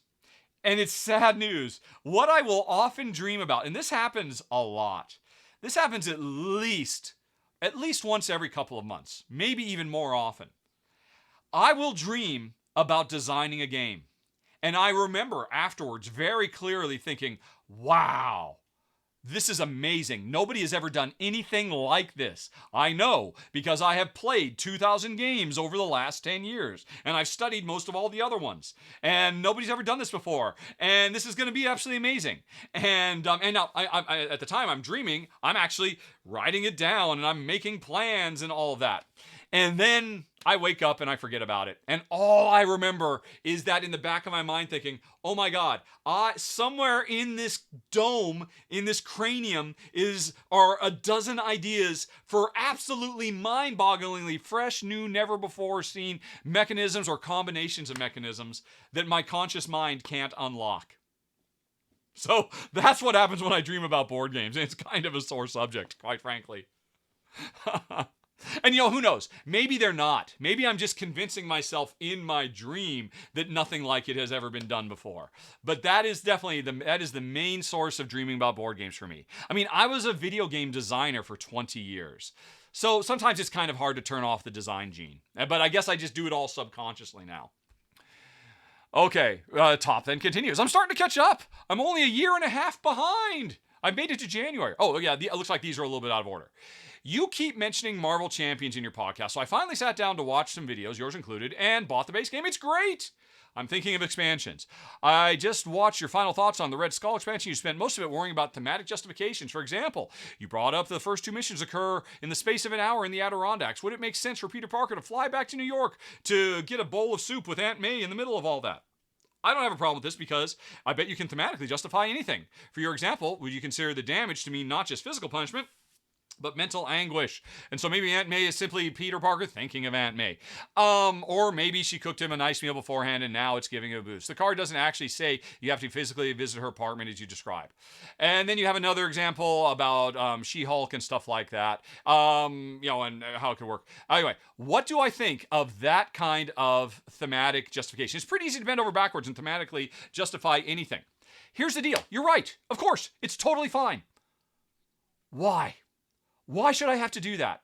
Why, when what came in the original Marvel Champions box didn't require me to ignore what the card actually says and does and come up with my own little fly fancy, which, believe me, I'm perfectly capable of doing. But they didn't have to do that. Because, there was actually, after that video that you're talking about, somewhere among the 50,000 threads about Marvel Champions on Board Game Geek, there's a thread where somebody was inspired by my video and said, "Hey, here's how they could have designed those Adirondacks missions such that the gameplay doesn't have to change at all, and yet it could be a thing that's happening over the space of weeks or even months instead of minutes or hours." It didn't change anything about gameplay, and then suddenly it just worked. And it didn't require players to have to jump through hoops. And almost without exception, that is doable. And in cases where it's not, like probably the place where it would be most impossible to justify something like that would be the Kang missions, where you literally travel through time and jump from one place to another. And yet you can still be Steve Rogers hanging out in your apartment in the middle of that. Now, I'm not saying, here's what I would suggest. Yes, you're right, Top. I could do all the work, or since I paid money for this product, how about the developers do the work instead, since I'm paying them to do it? And since they did it in the original box. The 3 missions that come in the original box, and many more besides, work just fine within the conceits that the game itself creates and doesn't require me to throw all that away and have to make up my own headcanon. And there's no reason for it. And now, so I come back to Kang, because I don't think you could do that. But here's where things get really brilliant. If the designers really cared about maintaining the verisimilitude of their simulation, here's what they would have done. They would have said, special setup rule when you're playing the Kang mission, any alter ego card, remove it from your player deck and replace it with these special cards that you get that that function the same. Because hey, when you literally go back to ancient Egypt, you can't hang out at your apartment anymore. You can't call your dad if you're Kamala Khan for help. But instead, you can do these other things. See, now I would say that is taking a restriction that the developers have put on themselves, and instead of ignoring it, which is what they do, they could actually make the game even deeper and more interesting and richer as a result. Now, I can't do that because I'm not going to make a bunch of cards to do that. Or they don't have to make new cards. They could say, hey, when you're playing Kang the Conqueror and you travel back in time, there's a standing rule that every alter ego card, it says, ignore the text on the card and instead produce double the resources that card would normally produce, right? And in the actual text description for traveling through time, say in the flavor text how the heroes are so demoralized they wonder if they'll ever get back home, that in the middle of fights they find themselves thinking of their friends, their loved ones, the life they left behind, and they draw strength from that. Don't make me do the work. Put it in the frickin' box. It's not that hard. And the only reason it's not happening is because the developers decided, even though this was a cornerstone that made me fall in love with this game and made me rank it one of my top 10 games of all time, they very quickly disregarded it. The thing that makes the game more special than anything else. And you're right, Top. I could do the work, but I say no. It makes me angry that they want to throw away what makes the game special and that I have to do the extra heavy lifting. It makes no sense. You're right. With a little creativity, I could do it. With a little creativity, the developers could do it, and that would be 10,000 times better. So that's where I stand. And I apologize, I got a bit ranty there. Alrighty. Number 2, does this convince you that not every scenario has to span weeks or months? No, of course not. I just gave you an example of how they could do it that would be 10 times cooler than what they currently do. And they're not doing it. Now, that's not true. They have done it. There have been a couple of times. I want to say, was it the Taskmaster mission where you found yourself in an alternate dimension where there were certain things that you couldn't do anymore because you wouldn't have access to it, right? So they've done it a couple of times, but to me, it's lazy. It's just throwing away what makes their game so cool. Anyway, though, finally, you didn't really emphasize how much the gameplay echoes the other LCGs. I'm curious with Arkham Horror, or familiar with the Arkham Horror, as this has so many parallels to that. It also fixes my single biggest complaint about Arkham Horror LCG, the Chaos Token Draw, which I feel is a form of Roll to Resolve. Well, they didn't replace. They just replaced it with the event deck, right? I mean, you still, there's just as much randomness. Maybe it's a little bit less random, but it's still pretty random. I'm glad they eliminated it with Marvel Champions. I wish they could have done the same with Arkham Horror, which I feel is 80% luck. I don't know. I mean, to me, the Chaos Cup feels very, very much the same as every time an enemy is going to scheme or attack, draw a card and see what happens. And sometimes nothing happens. Sometimes it quadruples their damage. Sometimes it makes you throw your entire hand away. You never know what's going to happen. To me, if anything, I would say it's even more unpredictable because at least you know what's in the cup. You have no idea what Kang the Conqueror is going to throw at you. So I don't know that I agree with you, Top, with the randomness. All right, number 3. What are my feelings comparing this to other LCGs? Well, I have played Marvel Champions. Sorry, folks. Top really wanted to go deep into Marvel Champions. This is the big Marvel Champions episode of the podcast. But I'm very passionate about this game, so I don't mind talking about it. And this is the end. We're almost done, and then we'll get to the personal stuff. I promise. Alrighty. Oh, was it? I played the Arkham Horror one. I played Lord of the Rings. Honestly, Marvel Champions feels much more akin to Lord of the Rings because Lord of the Rings really abstracts a lot of what's happening in the same way Marvel Champions does. In fact, there's a new mission, the Hela mission in Mad Titan, where it pretty much recreates the gameplay of Lord of the Rings, the card game, brilliantly. I absolutely love it. See, so the thing is, why do I like Marvel? Aside from the fact that I love Marvel Champions characters, ever since I was a little kid, I've always loved Marvel comics. And I was an avid reader well into my late 40s, my entire life. Secret Wars 3 killed Marvel Comics for me when they pulled their Crisis on Infinite Earths. And that's like, oh, you finally, after my entire life, given me an off-ramp because, hey, you completely threw away the universe. I know they didn't, but as far as I'm concerned, they did. And so that's when I stopped reading. But my whole life I've read Make Mine Marvel. I've read comics. So obviously I love it for that. But putting all that aside, I think more than anything else, what really made Marvel special is the unique element of what makes a superhero special, at least the Marvel pantheon of superheroes, the dual identity, their costume persona, and their real life. And Marvel has always excelled when bringing those things together. And that's what makes Marvel Champions so special. And none of the other games have it. And it just feels like as time goes on, it feels like they're actually trying to design heroes that actively don't even want you to switch to alter ego mode. Where you're like, I just want to stay in hero as much as possible. When if anything, they should be going the opposite direction. A lot of people complain about Hulk, that he's too weak, and they need to make Hulk stronger. I say no. Make Banner stronger. Make Banner something that, because Bruce Banner does not want to become the Hulk. Bruce Banner hates becoming the Hulk. He should be designed that, I become the Hulk for very short periods of time and then I go back to Banner, and Banner should be much more powerful so that I want to spend, if not most of my time, a much greater percentage of my time as Banner instead of Hulk. And then that's true to the comics, and it makes him more unique. And again, it's delivering more on the dual nature of these heroes, which is what makes the game so special. Which, another one, that's what if I were pitching Marvel Champions, I would, what's special? The fact that this is the only hero game that focuses on their personal lives in addition to their heroic lives. Alrighty. That cares about Peter Parker as much as it cares about Spider-Man. Okay, Top continues. I know you usually like, when you play solo, you dislike controlling more than one character. When you've played this game solo, do you play? No, I always play Marvel Champions single-handed. I've played it double-handed a few times. It's too much.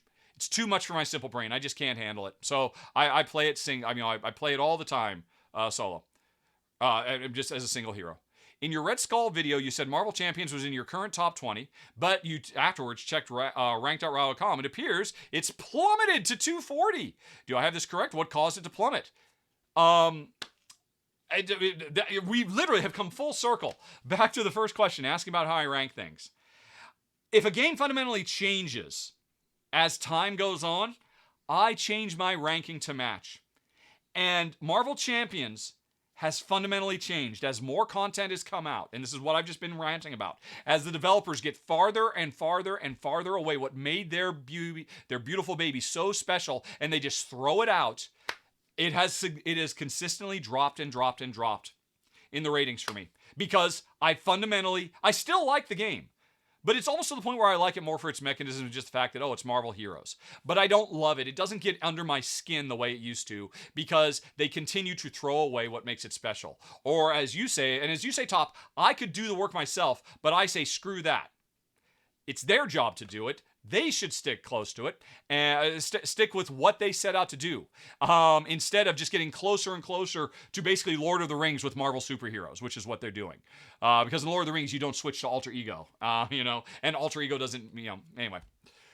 Alrighty. Number 6.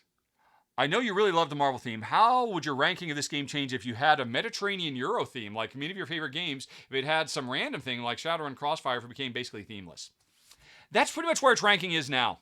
If it's its ranking, it is now ranked pretty much on the quality of its mechanisms and not the quality of its thematic gameplay anymore, which is why it's fallen to wherever you said it is on the list. Where is it right now? Now you got me curious. If I go to games.rahdo.com and that comes up, and I do a search for Control F, Marvel Champions, it is my number 249 at the moment. That's fine. I rank it an 8.3. That's still an 8 out of 10. All 8s are pretty much within, to me, an 8.3 is indistinguishable from an 8.7. They're all really great games. I still think it's a really great game, but it's not literally one of the greatest games of all time because they have thrown away what truly makes the game special, in my opinion. So, I don't think my rating would change much at all if they had put a Shadowrun Crossfire, and that'd be really interesting. Honestly, it probably maybe would climb a little bit if they turned it into some kind of generic Euro business simulation, because honestly, I want to see how they do that. And that, not for nothing, would be kind of special. Applying that kind of epic combat to economic simulation in a trading in the Mediterranean, I want that game. Heck, for all I know, I've already dreamed about that game and I forgot about the dream. Who knows? Okay. And oh my goodness, you're still here, but we're almost done. Hey there. These questions also relate to Marvel Champions. As I wrote last month, I'm somewhat over a year behind on your podcast. How many podcasts you kept mentioning? Anyway, last month I mentioned looking at your game rankings. Estimated. All right. I now have a couple follow-up. I think you mentioned over time in general your rankings are pretty stable, except that games. Oh, this is getting back to normal stuff, or not Marvel Champions. Folks, you waited long enough. We have some non-Marvel Champions content. Hooray! Sorry, all non-Marvel Champions. Hopefully, all that was interesting, even if it was just like, oh, well, that's an interesting perspective from a design and a creation point of view. Even if you don't care about the game, hopefully, I don't know. What would you say? I think you mentioned over time that in general your rankings are pretty stable, except that games sometimes slowly rise because you tend to like them more and more as you play them. That is true. I have said that. Can you think of other games that have fallen as much as Marvel Champions in your rankings? Were they due to hated expansions also? I think you mentioned a couple times games have greatly suffered because you corrected your understanding of the rules, and corrected rules made the games worse. That has happened. I couldn't tell you which ones. But, it gets back to, probably Marvel Champions is the biggest fall. And the other really big ones would be Seven Wonders, because they fundamentally changed the rules for the worse. Carpe Diem, because they fundamentally changed the rules for the worse. And to a lesser extent, Castles of Tuscany, another Stefan Feld game from Ravensburger, where they fundamentally changed the rules for the worst. And in both those cases, he would never say it publicly, but I got the real impression they kind of did it against Stefan Feld's wishes. Because Stefan Feld rarely posts publicly, but in both those cases, for Carpe Diem and Castles of Tuscany, he posted, here's why the game is the way it is, and I like it. And then Ravensburger just, responded to the mass of people saying, we don't like it, and they changed it. And then Stefan Feld never said anything else. So you tell me. I'm sure Stefan Feld probably said, okay, yeah, fine, change it, whatever. But, those, I think, Marvel Champions, because they're just throwing potential away, and Carpe Diem, and Castle of Tuscany, and Seven Wonders, because they fundamentally changed the rules and made the games worse, in my opinion. Others would certainly disagree. All right, as a thought experiment, suppose you were to eliminate expansions from Marvel Champions. Out of the current expansions, what combination of expansions would give you the highest ranking on your list? And, we're back to Marvel Champions, folks. And what would the revised rankings be? Expansions include campaigns, intro. It would certainly be possible that my ranking would stay at where it is. If the only heroes that had come out would be, I don't know, off the top of my head, Kamala Khan is amazing because the game so focuses on her personal life more than any other character. That's why she is my favorite character. She has more alter ego cards than anyone else. And any character, like Hawkeye is the worst. Hawkeye has no alter ego cards at all, period. Quicksilver drove me nuts. Quicksilver has one alter ego card that is a mysterious, shadowy organization that he deals with in the comics, I guess. I don't know anything about it. I don't really follow Quicksilver that much. And instead, they didn't put his freaking daughter, who is a superhero. Why isn't his daughter in there as a hero or as a heroic ally and as an alter ego? I mean, a big part of him is that he is a single dad, or at least he was for a while, after he got divorced and all that stuff. Bring that stuff in. How can you not think that that wouldn't make the game 10 times cooler? I don't know. Some people think it's stupid, but to me, that stuff is really cool and exciting. So there's a handful of heroes that still do it right. There's a handful of modules that still do it right, like the aforementioned Hela. So if they just focused on all that stuff, the game would still be in my top 20 of all time. But I can't make a list of what they all would be because that would take a long time, and we've already talked way too long about Marvel Champions top. You're testing the audience's patience, but you've got one last one. Suppose one of my top 10 games got a terrible expansion, one that I despise. Pick anyone you want. Pandemic, Dominion, whatever. Would that cause you to drop the ranking down to 240? What if the game got 10 terrible expansions? I know you have a rule about this, but would you choose to simply ignore these expansions or keep, boy, top? Okay, here's the deal. That's a good question. Marvel Champions is a living card game. It is a fundamentally different value proposition. The contract that is made between player and publisher for a living card game, or a collectible card game for that matter, has a fundamentally different set of expectations. And those expectations mean that to me it feels very appropriate that I rank a game based on the full wealth of the experience. Because Marvel Champions is meant to be expanded, is meant to mix and match. If you never buy another thing from I would not have rated Marvel Champions quite so high if when the first game came out, they said, oh, by the way, this is it. We're never going to release anything. You get 5 heroes, 3 villains, and whatever it is, 3 additional submissions you can throw in. That's it. That's all there will ever be for this game. Then it would never have made my top 10 in the first place because Marvel Champion being in my top 10 games of all time was an absolutely brilliant core mechanism, which still keeps it in my top 200 games of all time, or my 8 out of 10s, which is still not nothing. Don't forget, I've played over 2,000 games. 240 is pretty good. All right, but what brought in my top 10 was that great gameplay that still keeps it an 8 out of 10. That Marvel, which of course, it's a personal predilection for me, and the promise of just how meaningful and impactful it is, for a character to switch back and forth, and the promise that they're going to give me more of that. And they did. The first few things they released, they stuck to it. They stuck the landing. The Wrecking Crew. That is the prisoners have taken over the prison. That could be a standoff that lasts for days or weeks. It makes perfect sense. And every once in a while, you make a sortie in and you rescue some people and you come back out. That makes sense. They kept doing it until Red Skull. And when Red Skull came out, it became obvious to me that, they don't care. Maybe it was just even dumb luck that up till now, they kind of sort of cared a little bit. That is why I judge Marvel Champions on the sum totality of it. I would judge Magic the Gathering on the sum totality of Magic the Gathering. I would not judge it based off of one starter pack, because Magic the Gathering is not a game to be played as just one value pack. Now, on the flip side, Pandemic is a complete game in the box. Agricola is a complete game in the box. So I do not believe the existence of a really crappy expansion brings down the core game because the core game stands alone. That is not the case for Marvel Champions. That's not the case for Dominion. Dominion requires more content. Marvel Champions requires more content. Magic the Gathering requires more content. That is what you sign up for when you get into these games. And that's why I judge them on that metric. And I wouldn't judge Agricola on that metric. And then the other ones we talked about, those are because the developers, the publishers, literally retroactively made the game worse in the core rules. Phew! Okay, folks, that was a lot. Making up for a shorter one last month, but we're not quite done yet, folks, because if you hang on, we might have a few more questions. Okay, folks. Geez Louise, that was a lot. What I was just talking about is, of course, I've got a question for Jen. But I'm going to quickly look to see if you... And what? Oh my gosh, it's 2:08. No, I'm not going to do that. I am not. Hold on a second. What have you got for me?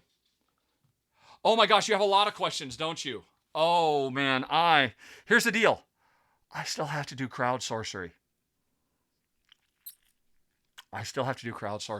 So, okay, normally I like I'm going to answer all these questions, but I'm not going to do it in podcast form because that requires a big, expansive thing. I'm going to finish the podcast and then I'll be back in a sec. So hang on, everybody. We'll be right back, and Jen will be here for a game question or two as well. Okay, so that's it. That podcast recording is done for the day. Hooray. Now, let me ask you, folks. This is a question to you because I am over time. Oh, I am going to make a poll. Alrighty, new poll. What now, folks? Answer the questions. Record the, what's it called? Crowd sorcery. Record crowd sorcery. See, okay, so here's the thing. I'm going to record crowd sorcery today. But I don't mind the idea of going and taking a nap because, oh my God, I am drenched in sweat. You do not want to smell what this shirt smells like right now. And I could use a break. So I'm fine recording that tonight because I'm not going to make it public until tomorrow. And I could just record it offline and then post it tomorrow. So the question to you folks is, would you like to watch me record the podcast right now? Or the crowd sorcery? Or would you like me to go through your big list of questions? And we'll do a bit of Q&A. And if not, those questions won't go away. But they will probably... Next week, we have a new R&R show. Ruel is back. And so Ruel and I will answer these questions next week. So that's really what it is. I can see it's going back and forth. Who will take it? Don't get me wrong. Either is fine with me. It's probably as much work and energy for me to record crowdsourcing right now. Which again, don't forget, if you watch me do this right now, you're not going to see anything that you don't see when I put it on YouTube tomorrow. But on the flip side, hey, maybe all these questions you would like to see, to hear what Ruel has to say. I haven't seen them yet, but there's a lot of them. And I apologize. I was worried that was... I'm not saying I apologize too. I didn't know Top was going to go so deep into Marvel Champions. Oh my goodness gracious. Hopefully that was at least somewhat entertaining for people who don't care about superheroes, but at least... But, I mean, if you care about games, I was trying to keep it more just in the general... I wasn't trying to get into, Superman could beat the Hulk and, more of that kind of stuff. Okay. Oh, I guess I should have put a third one on, which is just stop the stream. Because I do like Magic Session to just take a break. That is also, that could have been a choice as well. But I did not put that one on the list. Okay. Oh, hey, Ruel's here. I will go live soon to play Project L. Feel free to raid. Okay, good to know, Ruel. Folks, we will raid Ruel once we are done with this. So, how are we doing? We are down to, it looks like 10 seconds left, and it's neck and neck. Could go in either direction. 33 to 34, 36 to 38, 41 to 45. Wow, okay, so it looks like a lot of people were waiting until the last second to get their votes in. And it's crowd sorcery. Okay then, folks. Here's the deal. I am going to... Can I select all this stuff? I am going to control copy, control paste. I'm putting all those questions into a note file. Save as question or Froggen. So those questions will be part of the R&R show next week. Ruel will be able to help answer them as well. Hopefully. And if there's a lot of Marvel Champions questions, Ruel better start playing Marvel Champions, I guess. Now, don't get me wrong. I just don't know. I mean, in theory, if I don't delete these now, these will still be here a week from now. But I've got a backup of them just in case. So, you want the crowd sorcery. I remember I told you there's only 5. And so I've got to set that up now. Let me pull up my list, and then we will do it. We will do it to it, Pruitt. Where is my list? Oh, I need to open up top 10. Right. All right, Windows search top 10.txt. There we go. Right, so now I've got 10 games that are ending their campaign runs between the August 18th and August 25th. So I now need to go to the Kickstarter pages for those, or GameFound. Although in honesty, it's of the 5, 4 Kickstarter, 1 is GameFound. And none on BackerKit, sad to say. BackerKit, you gotta up your game, buds. All right, so paste. And then we got this one. That's number 4. And then number 5. I don't suppose anybody who was just who listened to that entire rant was a graphic designer and came up with a version of the Rahdo Runs Through logo that turns me into a little wizard that I could use. Probably not, right? Probably not. Okay, let's see. Now I'm also going to need the banner files so I can put the names down at the bottom. I am also going to have to put.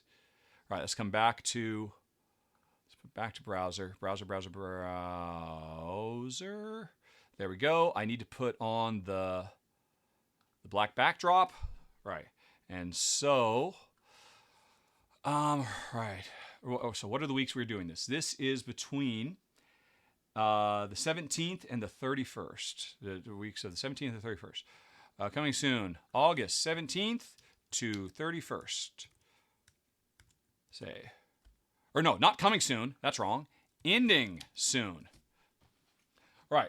So that's why I'm talking about games that are ending between tomorrow and the end of the month, basically. The last 2 weeks, I've got 5. So that's down there. Let's see. I'll spoil the first one. No, I'll spoil the second one because there's no surprise. The Dead Reckoning is on there because, of course, I did a run-through for Dead Reckoning, right? So, of course, that was going to be on there. Let's see here. Now, how do I position these? If I do something like that, looks. I don't like that little bit of text up there at the top. That looks kind of ugly. Let's go a little bit more like that. Yeah, that's pretty good. Plus, then people can see how it's doing and how many days. That looks good. Let's go with that. Alrighty. So now, I will not spoil the rest.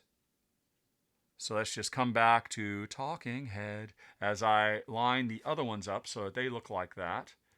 Now, one thing I have not done is actually checked these videos. Hopefully they're all good. And they've got good stuff showing. All right. There we go. Cool.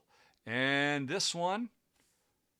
All right. Almost done, folks. Remember, you asked for this. You asked for just seeing me prepare to do some stuff. But hopefully you enjoy it. You certainly, if anything, this is probably easier because I was probably going to have to go deep into some of those questions. I haven't seen any of them yet. Whereas this, again, there's only 5 games. This is going to be 10 minutes. All right, so if I bring... Oh, GameFound, I hate your banner. All right, hopefully... I'm just going to trust that looks good. All right. All right. By the way. Oh my goodness, Board Game Geek TV! I'm sorry. I did not hear you raid me. Because I have a sound problem, and so I've got the sound really low, and 2 hours ago you raided me with 33 raiders. Thank you, Derek, Aldi, Lincoln, Nikki, whoever it was. Thank you for raiding. Hopefully a few of you stayed around. Papaya Parade, thank you for subscribing. Grunlight, thank you for subscribing. Cassandra Milia, thank you for resubscribing. All of you getting us closer and closer to unlocking bonus episodes of the show. Yay! If anybody sees Scott, thank him for me. I don't know if he's still here. Yeah, 2 hours ago. Oh my gosh. Like I said, all right. And Bims 510 resubscribed. Found you a few months ago on YouTube and found your content refreshing. Your channel has been like a newfound friend. Thank you for speaking your truth, showing your personal growth, and sharing your hope for a world that's a little bit kinder.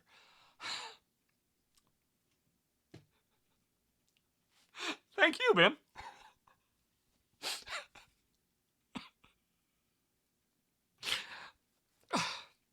Thank you. That's very touching. You jerk. I could cry in front of people. Oh, my goodness. Oh.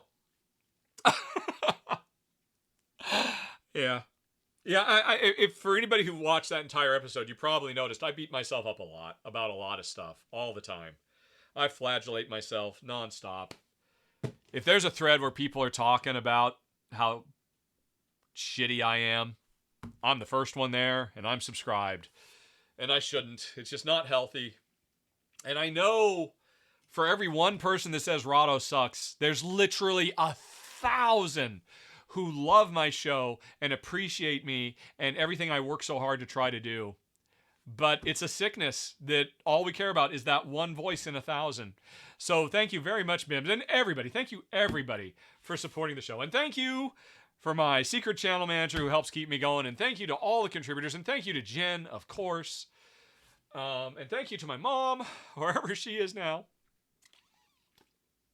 Oh my gosh, this suddenly became an Oscars acceptance speech. So let's, yes, yes, I'm sorry, Magico, I have no idea how to say your username. You're right, I am a masochist. It's interesting. I am not a masochist in any kind of sexy, kinky kind of way, but it is kind of part of my nature, and it's something that I love in board games. I love it when a board game beats the crap out of me. And I don't love it when the world beats the crap out of me, and yet I'm still drawn to it like a moth to the flame. You are right. Oh my goodness, people are going to watch this and say, why was Rahdo just crying? Because he must really love these crowdfunding games. Jeez. Okay, let's see here. Let's get the, all right, okay. So, we're doing, hey everybody, today, what episode is this? I need to look that up. Or no, it's just Sorcery. Sorcery.rahdo.com. I have done this show 4 times. This is episode number 5. There are 5, oh, what a coincidence. There are 5 games in episode 5 of Crowd. Hey everybody, today Rahdo runs through episode 5 of Crowd Sorcery, where, and whoever said before, I mean, I just don't feel like I have a good intro to it. Where I'm trying to work sorcery in without sparkles and, you know, magic spells and stuff like that. I mean, my point has always been no fluff, no frills. I just talk. So, hey everybody, welcome to Crowd Sorcery, where I'm going to tell you about all the coolest Kickstarter or crowdfunding games. Where I'm going to use a bit of sorcery. All right, that's it. Where I'm going to use a bit of sorcery to tell you about all the coolest crowdfunding games that are ending in the next 2 weeks. And yeah, that's it. I'm going to use a bit of sorcery. Okay. Well, that should work. That should work. All right. Alrighty.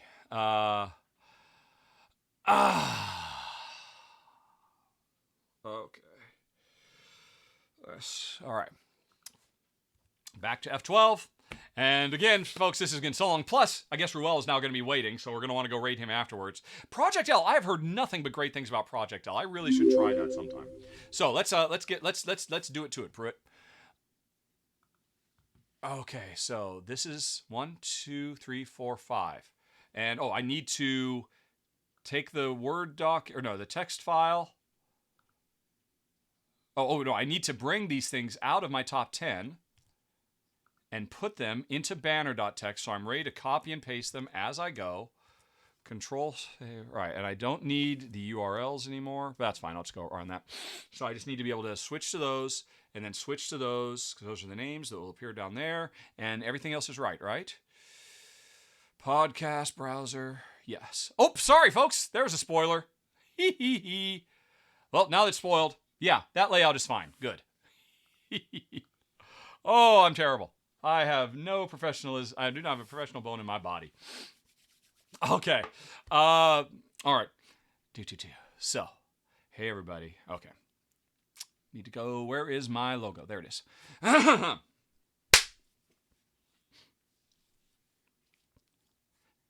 Hey everybody, today Rahdo runs through episode 5 of Crowd Sorcery, where with just a little bit of sorcery, I'm going to tell you about all the greatest crowdfunding games that are going to be ending their campaigns over the next 2 weeks. And interesting that this is episode 5 of the show, because I've got exactly 5 games to tell you about. And please remember folks, these are games that tickle all of my itches. And I love games that work well with 2. I'm not really chasing after a bunch of really cool solo games. games I saw when I was doing all my research, a lot of really great family-friendly games. There are definitely more games, but I'm about to tell you about the 5 that really have interesting Euro-style mechanisms that should work with 2 that really have me very, very interested. So, without further ado, let's get going. First of all, let's talk about Paleo Vet, which looks like it is going to be ending on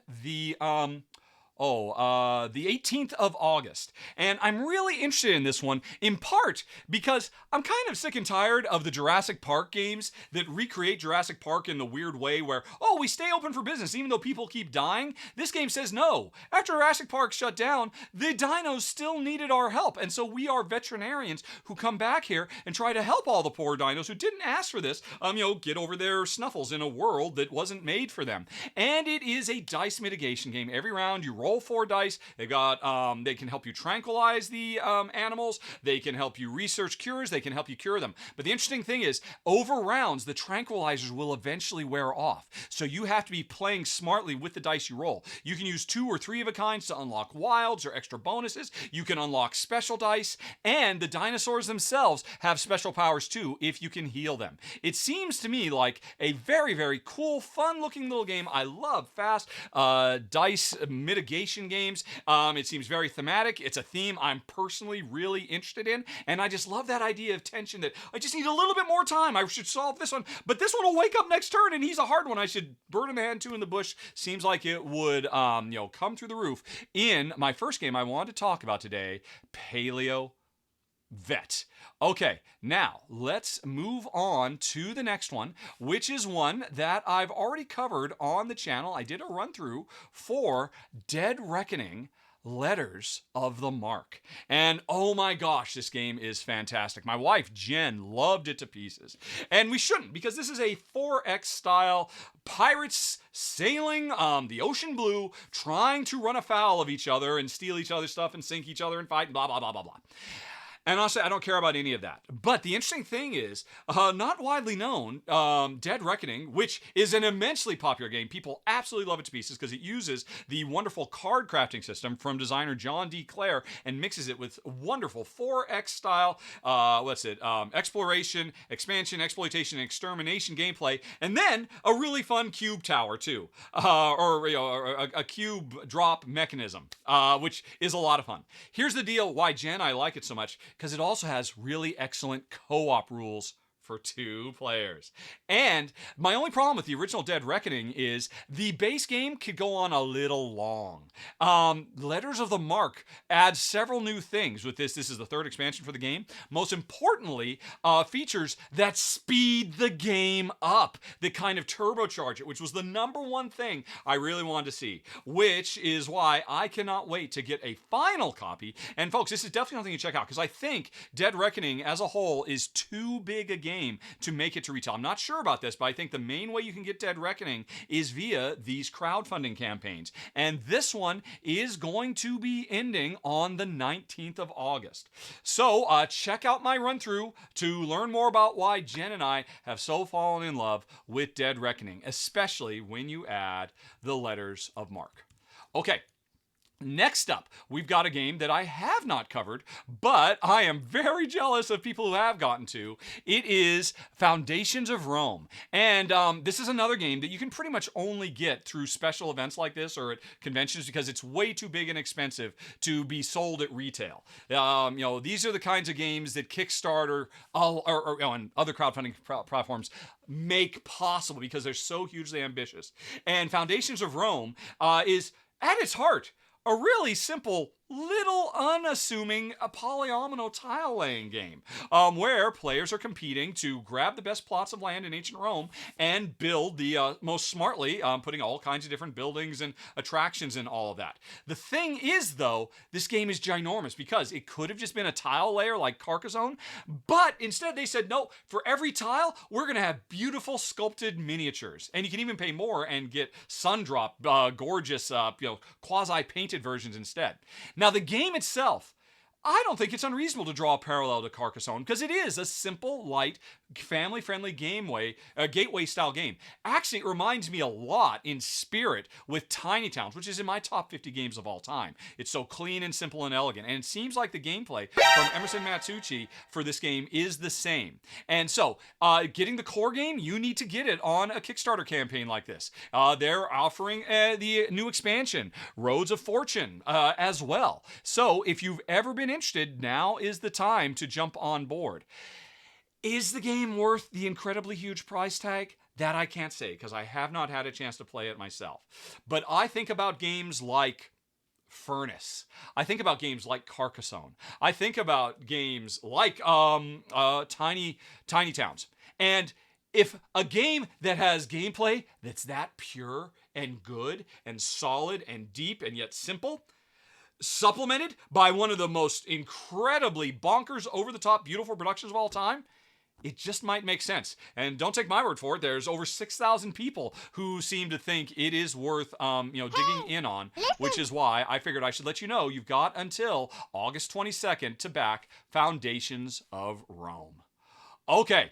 Then we move on to the next one. Number 4 is another game that we have actually covered on the channel. It's Davy Jones's Locker. And now, originally, Shay did the run-through for it, and because I wasn't sure if I was really that interested in the game. But after watching Shay's run-through, I'm jealous that I'm not the one to cover it. Because this is a cooperative game about pirates sailing the ocean's blue, but cooperatively trying to get ahead. And it's interesting, this game comes in 2 halves. The first half of the game, Shay likens it almost to an Eldritch Horror style situation of traveling around a map, having all kinds of narrative adventures and all of that, but as pirates. So that's cool. The game could have just been that. But the reason we play that first half of the game is to level up our ship and level up our crew, because when the second half of the game starts, the Kraken wakes. The full title is Davy Jones's Locker, The Kraken Wakes. And everybody then gets thrown into an epic boss fight for the rest of the game as we try to defeat the Kraken. And every time you play, the Kraken is going to be new and different because it combines different special abilities and hardships you have to overcome and all of that. It's the same Kraken, but with different special powers or a different combination every time you play. And it's an epic capper to the first half of the game. And I just love this idea. It sounds so much fun. And what I really love more than anything else is, when you get to the boss fight, the Kraken is unrelenting. Your ship very likely will sink, but it's not over, because your crew survives. They then become a meeple floating in the ocean, and if another player can get to you, they can pick you up, and then you can continue taking your turn on the ship of your teammate and doing special actions. That is so cool. The theme is so strong with this, and you get 2 games in one. I'm really, really impressed. And if you want to know more about it, you can check out Shay's run through. He did a really great job demonstrating both sides of the fence. Although bear in mind, he had a prototype. His board was not the final board. Some people said, "Oh, I don't like the look of the board." The designer said, check out the Kickstarter page to see what it really looks like. Anyway, though, folks, Davy Jones's Locker, The Kraken Wakes, ends on the 25th of August. Watch Shay's run through to see why it's so cool.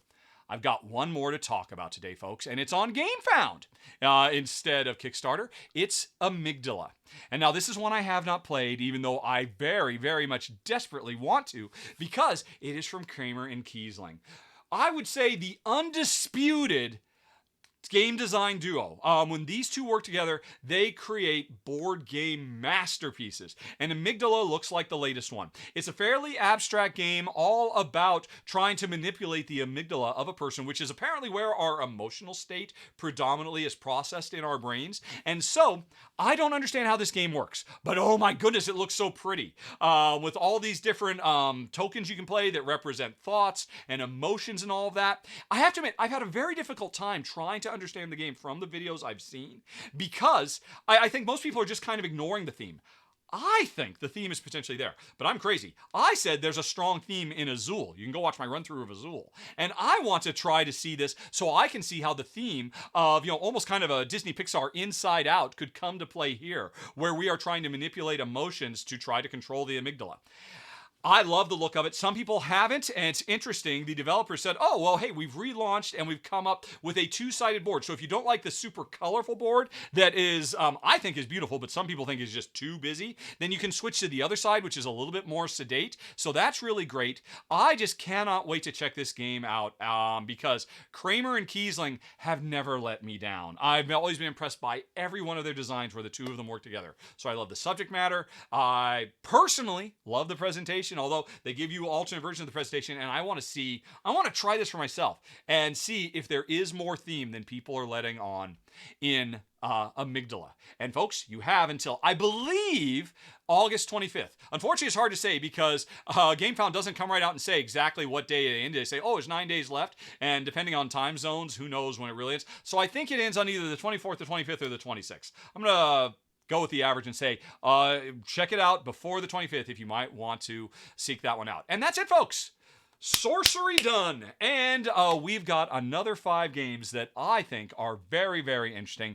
And watch this channel because I'll be back in 2 weeks from now to tell you about Kickstarter campaigns that will be ending early in September. And I think there's going to be some very, very cool ones in the works. So that's it, folks. Have a very, very nice day. Talk to you later. So long.